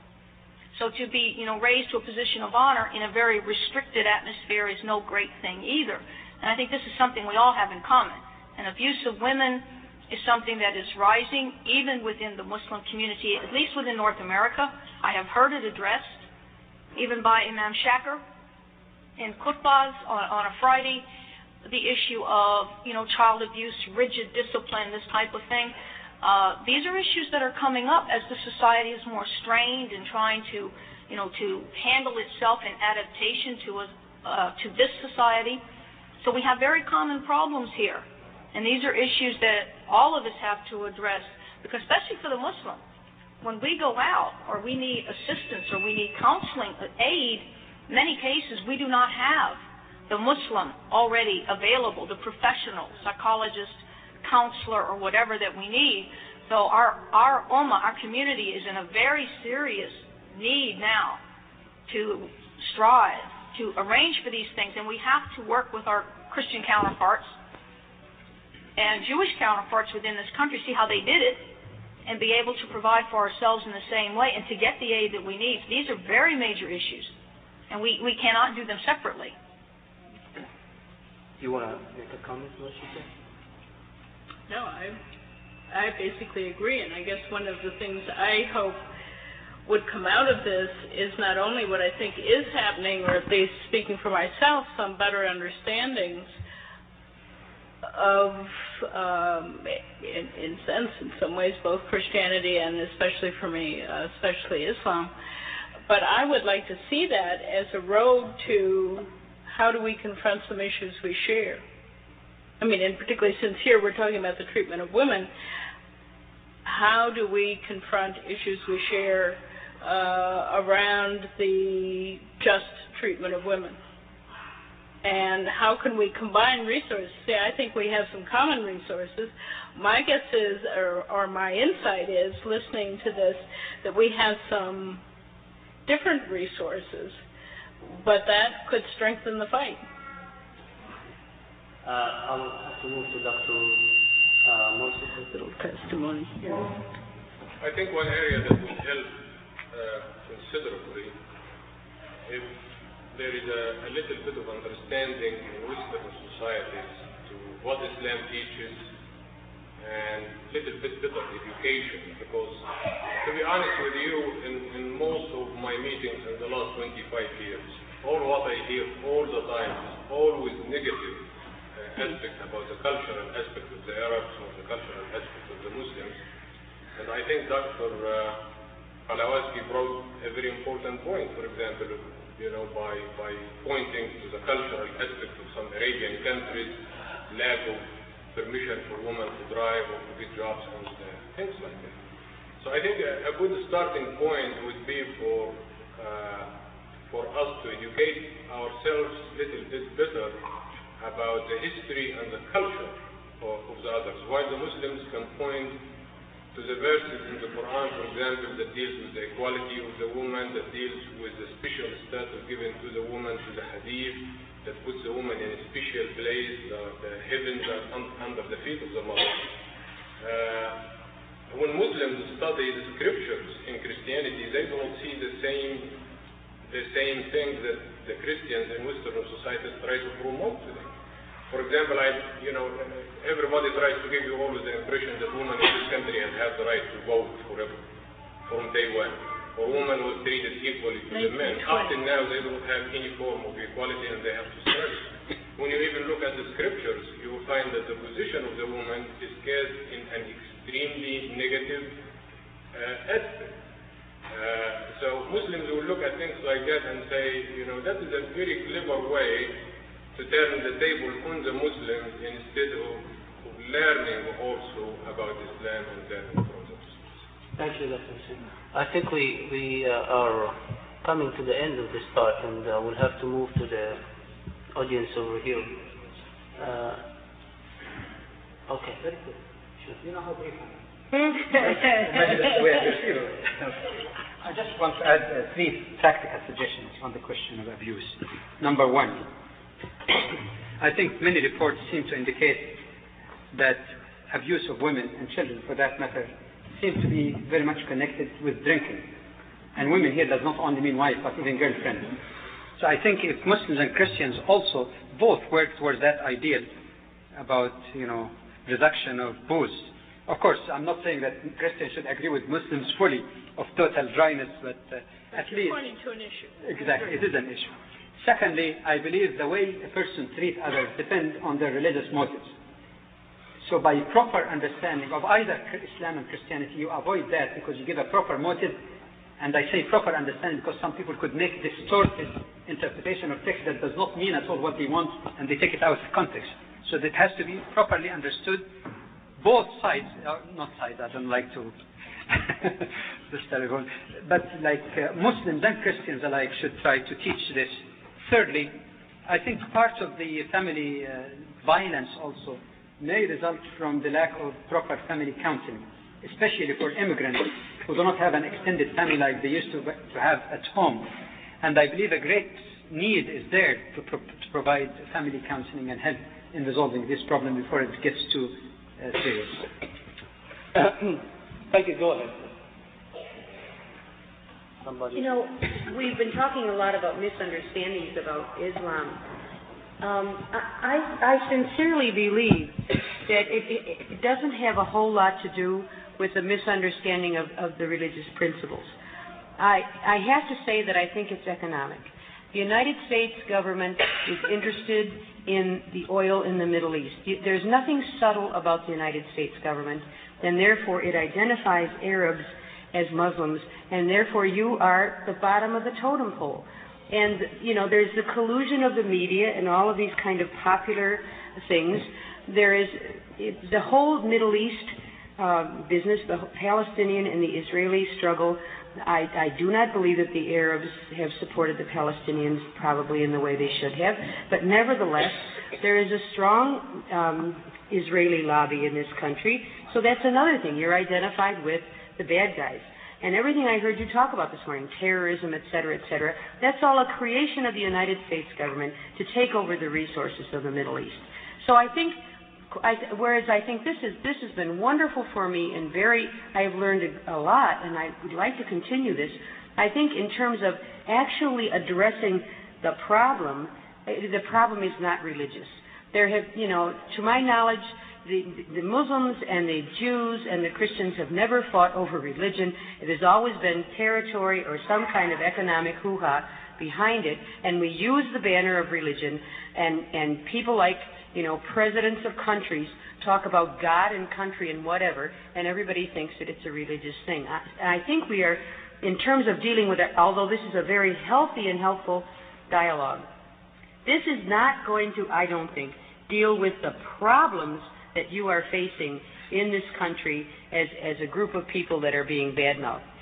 The pressures are not coming at you from intelligent, reasonable Christian people. It is coming to you from an economic and geopolitical way, and maybe that would be something that we could talk about someday. How many of us believe the same things about that, and how can we share resources to create some alternative political realities? Somebody should respond, or if they want to, though. Okay, so this is going back a little bit further, and I agree with you, Jean. I'm Mary Eileen Schmiel, by the way. People that don't know me, I teach theology and women's studies here at Loyola, which is a Catholic university, but my classes are very multicultural. I'm excited about this program because we try to do this in my classes in a limited way, and one thing I've found that's been very exciting to me is that I normally will have 3 or 4 Muslim women in a class of 30, mostly women, because men still have a barrier in their heads about taking women's studies classes, which they shouldn't. But as we've studied the Gospels and looked for the positive images of women, I think as Christians we use the term discipleship a great deal. We are called to follow Jesus and to try to live according to his teachings, Muslims use the word believers or servants of God, and it's the same thing in my mind. But these Muslim girls now are starting to do the same thing and just discover the Quran mostly for the first time. And I've been impressed by Sister Aisha's comments. What's happening now is that their parents are finding their, as they call it, reversion to Islam threatening. They're Muslim. Well, a couple of them wanted to come today, and believe it or not, their Muslim fathers wouldn't allow it because they feel that this is kind of a feminist thing, a rebellion against the family. And so that's just a comment. I don't have an answer. But I grew up in a fundamentalist Christian mode, and I switched to liberal Christianity. That's another solution. Liberal Catholicism, that's an oxymoron maybe. But anyway, I find it really exciting. And I hope we can, as Dr. Yvonne said, continue to look for the common ground, what our two traditions can do together and separately to affirm the worth of women scripturally and sociologically. Thank you. Thank you for your comment. If you have another comment. My name is Muhammad Sadiq. I'm also very appreciative of the environment and the atmosphere, especially the one that Dr. Haddad is trying to bring about as a way of change. It is definitely a phenomenon. I see a panel of distinguished scholars and speakers who are addressing each other by brother and sister, even though they might have not seen each other before, and that definitely is a step in the right direction. I know that this is very unpopular when we step outside the door here, but I hope that this will be a beginning for common work. I have a point that I wanted to bring. We have addressed issues related to women in the scriptures and women being denied their rights in various cultural backgrounds and historical contexts, both in the Middle East and in the Far East and elsewhere. There is also a common problem that I think is also equally relevant, that is the Western women situation, and that might have been touched on also. And I believe that this is an issue that both, or maybe even all religious communities, those who have a commitment to faith, should be addressing, especially those who are living in the West. So Muslims in the West, as well as Christians in the West, should try to define the problem. I think the problem is probably even well defined. Women, just to shed some light, are not getting equal pay for equal work. The abuse of women is statistically staggering. Murder rate of women by husbands and boyfriends is equal to once every 1.5 hours, and a host of other statistics that are very frightening. So we do have a common problem, both being in the West, both having a commitment to faith, to correcting that which is wrong, and maybe that would be an issue that we all need to try to bring about and address. And I would like to hear from you whether, in fact, there are evidence to scripturally based solutions to these problems in the Western society. Thank you. Can we hear from any of you?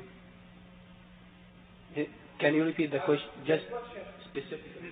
The question would be, are there any scriptural solutions to the specific problems of women in the West, both from the Muslim and the Christian side?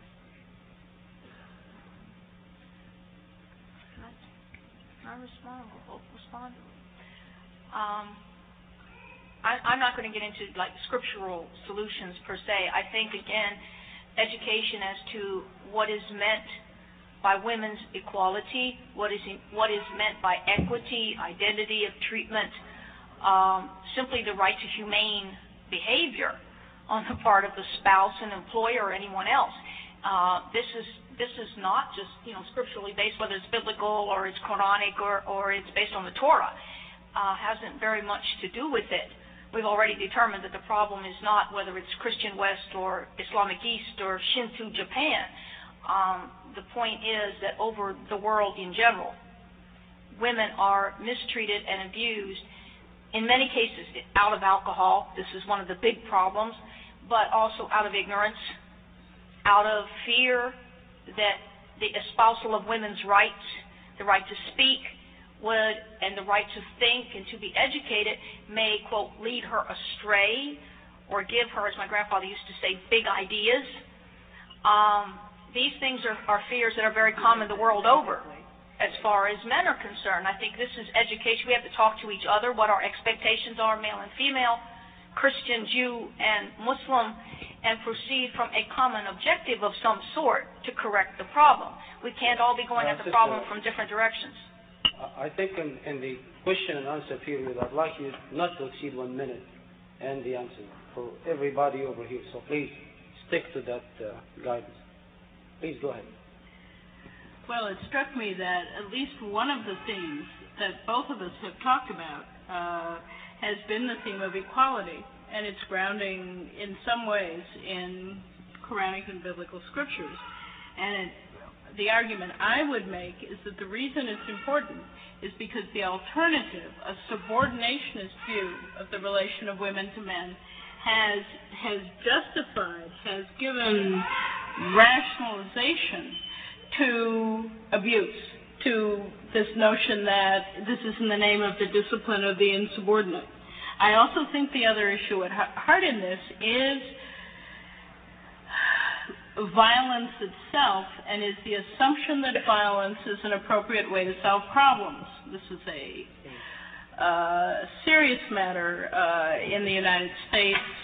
Even the best films about Amish families. What was this? The movie Witness? Yeah, right. Witness? I mean, this is a movie about an Amish family where the heart of Amish life is nonviolence, but finally violence is trumped. What's his name? You can tell how often I see movies. Harrison Ford leaps out of the buggy of the Amish and batters this bully into the ground. For us, it's in a cultural set of assumptions that's very deeply ingrained. I do think we can probably both talk about some grounds for treatment on some other grounds. We've talked about human rights this morning. Certainly, biblical notions of salam, of shalom, give us an alternative. Thank you. If you have something you can't wait, just go ahead, but I'd like you to wait. Okay, go. I'm Yusuf Azmi from Osmania University, India. In this session, the whole discussion was very interesting, informative, reflecting many aspects. And as Evan Haddad has questioned the very philosophy of this dialogue, I subscribe to that view that she felt some uncomfortable to be classified in a different way. So the commonality of approach is very important. The issues based rather than the whole map in a different way, of sometimes even to the extent of confrontation, giving some sources from this and other thing. The issues and the commonality are important. I think some changes ought to be made in the whole process of dialogue and things. The question by Brother John and the answers of Sister Aisha and Dr. Jamal Badawi with reference to the Islamic position, and it's very clear, they have made very clear that Islam has given a clear-cut equity, and the very image of libas, equality is there.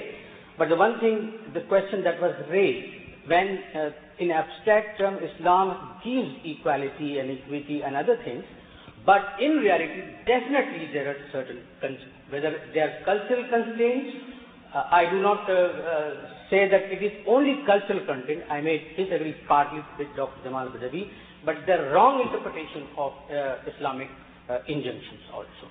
The ulama, by virtue of their conservatism and the personal reasons, you can see some of the institutions in the Western countries where Muslims in a very free atmosphere, where the cultural constraints or the political, socio-political constraints are not there, as you find it has been a process in Pakistan also when electing the women prime minister or other things.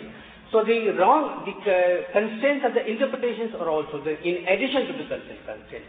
So when these interpretation, dogmatic interpretation and cultural and socio-political all go together to bring a new kind of enlightenment to the position of women given by Islam, and gave the model in real Prophet's life. And as you have given the situation that earlier anthropological studies showed that how women were treated badly and Islam gave them it, and these are things to be considered and perhaps in commonality. Thank you. That was a comment. Please. My name is Rick Bailey, and I'd like to follow up on one thing that the Muslim brother over here said about there probably is no totally Christian or Muslim society out there today that's fully practicing what each religion teaches, and that there's actually a lot of other forces out there. Secularism, I think, is the one you mentioned. I'm curious to know what percentage or to what degree do you think the women's movement of the last 100 years or so is a non-religious movement that is secular, and to what degree is it? And to what degree are Christians and Muslims just interacting with that, trying to fit into it, and to what degree is it really a religious kind of reaction? Yeah, and I'd like you also to add to that how much the society is affected by the scriptures. It's going in the same line, and we had it and we forgot to write it down. What did you just ask? How much the scriptures are affecting the society? Are they changing? Are they doing anything in the society? Or are they just there? Can I answer that? Yeah, go ahead. I want to answer his question too. Sure. I don't know that. Probably, I can't speak for Islam because one of the things I've learned this afternoon is that you are greatly affected by the written word and by the scriptures. So I don't know, but I think quite possibly in Christianity, it doesn't matter what's written. If people aren't living something out in some way, then it doesn't take hold in this society. I mean, I think that behavior, that ideas follow behavior in this society. That people have an experience and then they learn something and then they do something else. So, I think that we could talk about the ideals and the written word a million times, but until there is some experiential interaction with that, I don't know that in Western society, because we are such a visual and an audio society. But the other gentleman's question about how much of the women's movement is religious, that question just threw me. I mean, women, the number of women that are religious, to however they define that, or that have an ideology or whatever, that are participating in that, would be that statistic. But it's a different way. I don't look at people. I don't look at religion as separate from political involvement, as separate from. I just don't see pieces of it like that. So I don't see the movement like that. I believe that everybody is religious. Now, what they believe, and what they worship and what they may be different from me, but every living human being has something about them transcends. It has to. So I would have to say that the whole women's movement is religious. Now, how much of it is formally identified as religion, I don't know. Thank you. Go ahead, Becky. I cannot give statistics either, but there are a number of things that might be useful to remember. One is that in recent decades we find that a lot of very highly respected scholars like Ghazali and Qaradawi and others keep writing and lecturing about those issues quite extensively, and they seem to get lots of following. I'm not saying that all women's movements in the Muslim world are religious. Some trends are totally secularistic, there's no question about that. But they have tremendous influence. I'll give you a couple of incidents that seem to indicate this. In one conference right here in the United States, when the organizers were too strict, many of them came from the Gulf area, and tried to have the lecture for women separate from men. It was one of those great scholars, Dr. Qaradawi himself. I heard he led women. He said, come with me, and he led them in spite of the opinion of the organizers, brought them to the public lecture in that particular section so that they be part of the discussion. I have seen also some, even surprisingly, Saudi women who have very open and very you might say, enlightened understanding of Islam, even though sometimes they are under pressure when they go home to behave in certain ways. And that seems to indicate there is some movement also that is under the surface. So they seem to, in one city here in North America, without specifying the place, the people who are in charge of the mosque or Islamic center seem again to be largely and predominantly from this very conservative type of trend or conviction. And as a result, the sister could not really have free access to the masjid to have their activities. One sister started a session or a group of 3 people. Now she wrote to me the other day that she's got 60 or 70 women. Some of them are Americans who accepted Islam, come from Muslim countries, and they're meeting regularly. So I can see that in many masjids where there is this sometimes struggle between these two mentalities, that I would conclude with a very great deal of caution that there seems to be a great deal of movement along the side of Islam without necessarily saying that the solution is to secularize wholesale as some did in the past. Okay, you have a comment. Talking about the violence against women or children, I believe that talking about violence against women or children, whether it is in the West or in the East, I believe that we must admit that the percentage of people who are learned in their own religion is quite very minimal, and the percentage of that minimal percentage who apply what they learn is very also minimal. So this is how much you can relate violence at home, domestic violence, to any religion anyway. Let alone that the secular educational system does not provide enough remedies, if at all, to bring about a cohesive understanding between men and women, between young boys and young girls. They are always portrayed to each other in a physical form rather than a spiritual human form, to exchange ideas, to be able to resolve conflicts by talking, by discussion, by counseling. So those approaches only came as a late remedy for an old disease that was not prevented from the beginning. It is not something that came because of religion. It is not something that the society promoted. It is something that came because something was not done, which is education. The inappropriate format of men relating to women, or adults relating to children, or the fights with the teenagers and the adults, all of that is an area that Muslims, Christians, and Jews are failing to address. And I'm saying it with a full mouth because it is a very, very serious problem. And while all of us complain that the youth are running away from religion, that the girls are running away from religion, and so on and so forth, we are driving them away, number one, by not educating them about it, number two, by failing ourselves as adults or educators to address these problems openly with our children, with our neighbors, with our church members, to bring about proper education, proper treatment for cases of severe violence. Can we come to the end of this talk? Excuse me?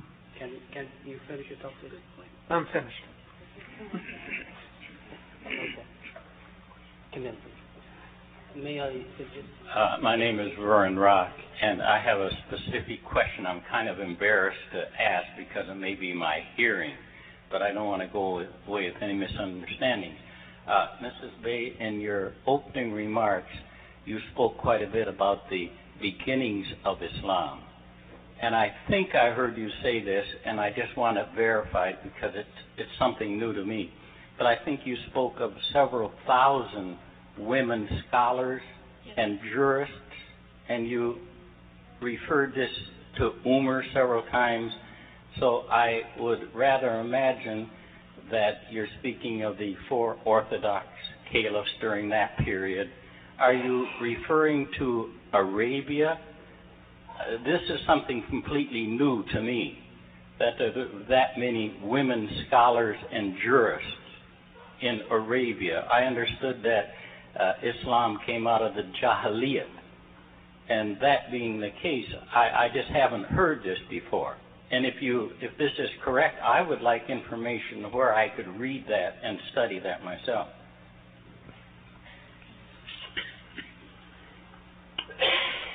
when I talk about the early days of Islam, generally I think most scholars put those early days within the days of the Sahaba, the first 4 caliphs, and shortly thereafter. Because if you look at the history of the spread of Islam, it had spread completely through the subcontinent of India within less than 100 years from the time of the death of the Prophet, peace be upon him. So within those early days, yes, there were. A conservative estimate that I've read from Muslim scholars places the figure of women poets, transmitters of hadith, jurists, and other educated women at approximately 2,500. And I don't believe that this is a terribly overrated estimate. There were quite a few. You have to remember, even in the Jahiliyyah, for the Arab, poetry is a very particular form of expression, always has been. And the Quran, when recited, which I can't do, is an incredibly beautiful poetic experience. There have been many, many poets, men and women, in Arabia in the time of the Jahiliyyah and as far back as Arabia. But this is within Arabia and within the early region of the spread of Islam. Yes, there are quite a few. There are a number of books about Muslim women that are available. If you check the catalog from Qazi Publications out here, there are at least 20 to 30 books of Muslim women and scholars. Volume 5 of the Encyclopedia of Sirah, which is published, I think it's 7 full volumes. Volume 5 is devoted entirely to women, with names and lists and all types of things of their early activities. There is quite a bit printed now. I think maybe this end is just a misunderstanding of terms. When anybody uses the term scholar, that has one connotation. I would agree with you if you mentioned poets, because I think some of the great poets of that time were actually illiterate. You don't have to be literate to be particularly a poet. And I think I just misunderstood what you were saying by that many scholars, and I had thought you meant they were in Arabia. Now, it is very possible that there were educated people that accepted Islam as they came out of Arabia, that were educated, that were scholars in other countries. But this was something that I just did not place as being the condition of Arabia at the time of you mentioned Umar several times. But there again, I think it's just a misunderstanding. I would have completely understood if you had said poets. But well, scholars it isn't and just poets. poet. I am talking also about scholars, jurists, people who issued certificates to the great jurists and teachers like Al-Shafi and Malik and others. And this was done comparatively early, and I think you should look at context. We're talking about the 7th century AD as far as Christian dating. Even right now. She gave many. Hafsa, I gave some during the address. Hafsa, wife of please. I'll just give you one example that really is quite revealing. One of the great early scholars of Islam, a male by the name of Abu Musa al-Ash'ari, once made a statement about Aisha, the wife of the Prophet. And he said, whenever we, and we here is not the common man, we, the big scholars, whenever we, as scholars, had any dispute about any matter of jurisprudence, we used to go to Aisha, and we always, his words, we always found that she had knowledge of it. So the big scholars are going to Aisha to inquire about certain verdicts.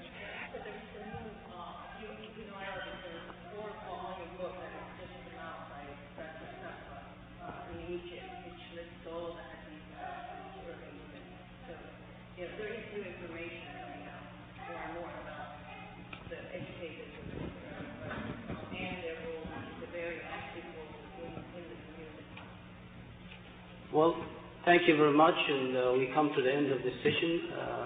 We'll be ready, hopefully, in the next few minutes for the second session, which will start at 6 o'clock. And most probably, we'll have to do some checks, but most probably we'll do it upstairs instead of this place. So we'll let you know in a few minutes. Supposed to have this place for another group at 8 o'clock. So we'll see if we can finish before that, or we have to move the room. حامد Thank you. كل المقيمين يصلوا فين؟ Sure. Thank you very much.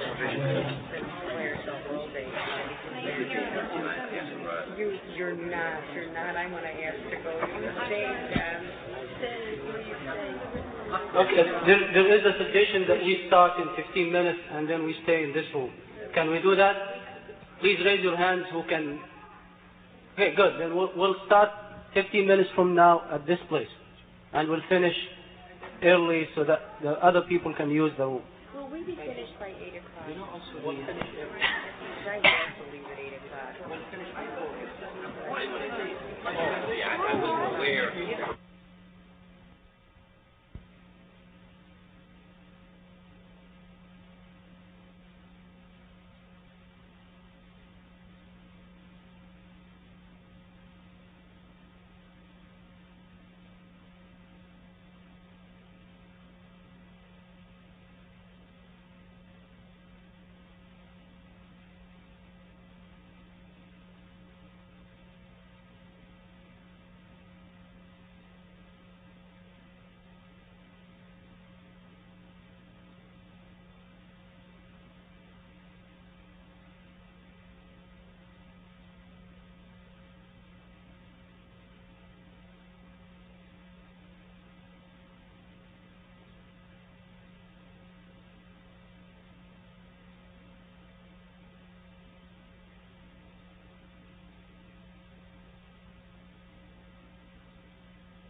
Save the Kuwaiti. The Kuwaiti.